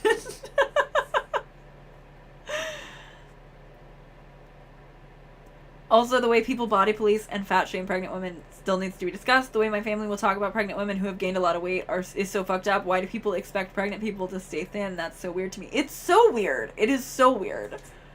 And after the killing it text, he says he can work with her however she wants, but if he was referring her to diet specialists, inquiring about her weight, and perhaps constantly asking her about the working out, of course she'd feel fat shamed. I completely agree. Yeah, I think... And I mean, I've said this before, but I think people get really angry because they don't believe that she had a right to feel fat shamed by that. But, like, her being postpartum is so important to that. And also, even if she was, as, like, a skinny and straight-sized woman, even if she was feeling fat shamed, even though she wasn't just somebody who had given birth, I would also think that that was fair if he was fucking asking for her weight and stuff. Like, it's nasty. The way he treated postpartum Blake was almost annoyed that she didn't bounce back fast enough. Like, she's failing being a woman because that's her main job. Being a womb world. So why is she struggling? Right. Exactly. Exactly. You got the whole world in your womb.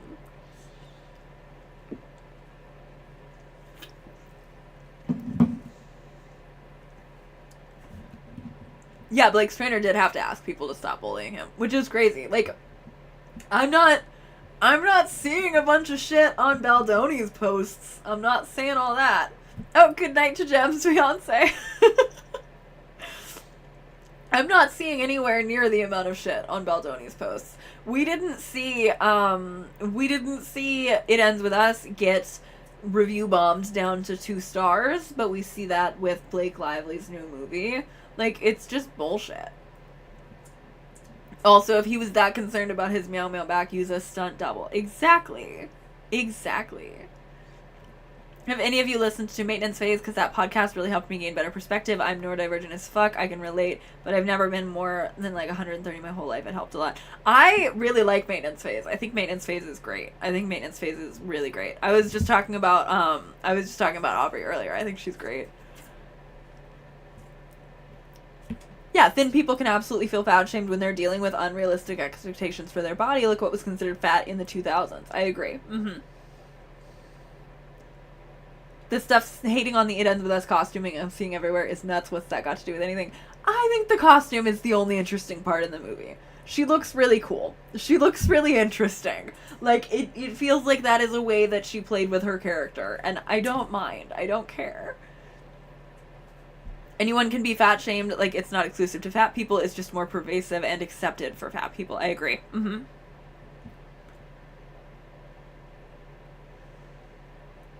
Yeah, absolutely. Everybody go subscribe to Maintenance Phase. I love Maintenance Phase. We love Michael Hobbs here. I follow him because he's Sebastian Stan's trainer, and it feels crazy to me that anyone expected him to go against Blake. That big-ass man seems so loyal to the people he trains. Yeah. It's crazy that Baldoni thought that this guy would just be like, oh yeah, here's her exact weight, and sure, I'll tell her to lose some weight, and you should send her to a weight loss specialist when she got the strep. Also go for If Books Can Kill while you're at it. Yeah, I love If Books Can Kill. I was just, I said to watch all of Michael Hobbs' podcasts earlier. Oh my god, Allie, that's such a good point. Michael Hobbs is a much better feminist than Justin Baldoni. You're completely right. Yeah. I love Michael Hobbs. We love Michael Hobbs.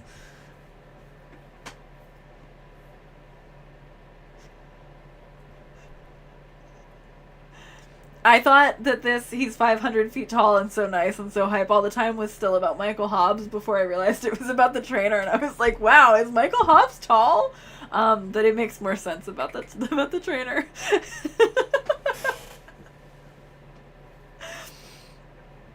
She looks good. It leans into the Coho fantasy, but also it's 100% being weaponized to be like, look how expensive. I don't know, man. It's a movie, except the wardrobe to be silly on theme. Yeah. Mm-hmm. I love you, chat. I had a problem with YouTube lately because it pushed too much politics on me, and I need to listen to something to work, and y'all gave me about 40 recommendations today. I hope you find something good. Popping in to say I love the chapel wall. I need to be one of those. Thank you. It's brand new. I think I was just saying at the beginning of the stream, which was like 3 hours ago at this point, but somebody commented saying that it's sometimes hard to like make me out against my to make me out against my old sunflower background because of my hair. So I thought it would be nice to have a little more depth back there, and I'm very happy with how it came out. I am getting a little bit sleepy though, so I might need to hop off here soon in a little bit. But this has been such a wonderful way to spend a Saturday night, and I would love to stream again very soon because I love this and I love hanging out with all of you. No, Michael Hobbs always jokes that he's super short. That's why I was so surprised. Michael Hobbs doesn't go on soliloquies about how feminist he is / the power of the womb either. Exactly. I have never heard Michael Hobbs talk about womb world. Oh my god, this is such a good point about Baldoni. Surfing in Hawaii, he does not have a bad back. I don't know how people don't see he's the liar and not Blake. I completely agree. And that's like what I was saying in my most recent update video. Like, people are so upset about Blake Lively being at the Saturday Night Live thing or whatever. But then now we have Baldoni constantly doing these little paparazzi walks where he's like shirtless and surfboarding in Hawaii, and that's totally fine.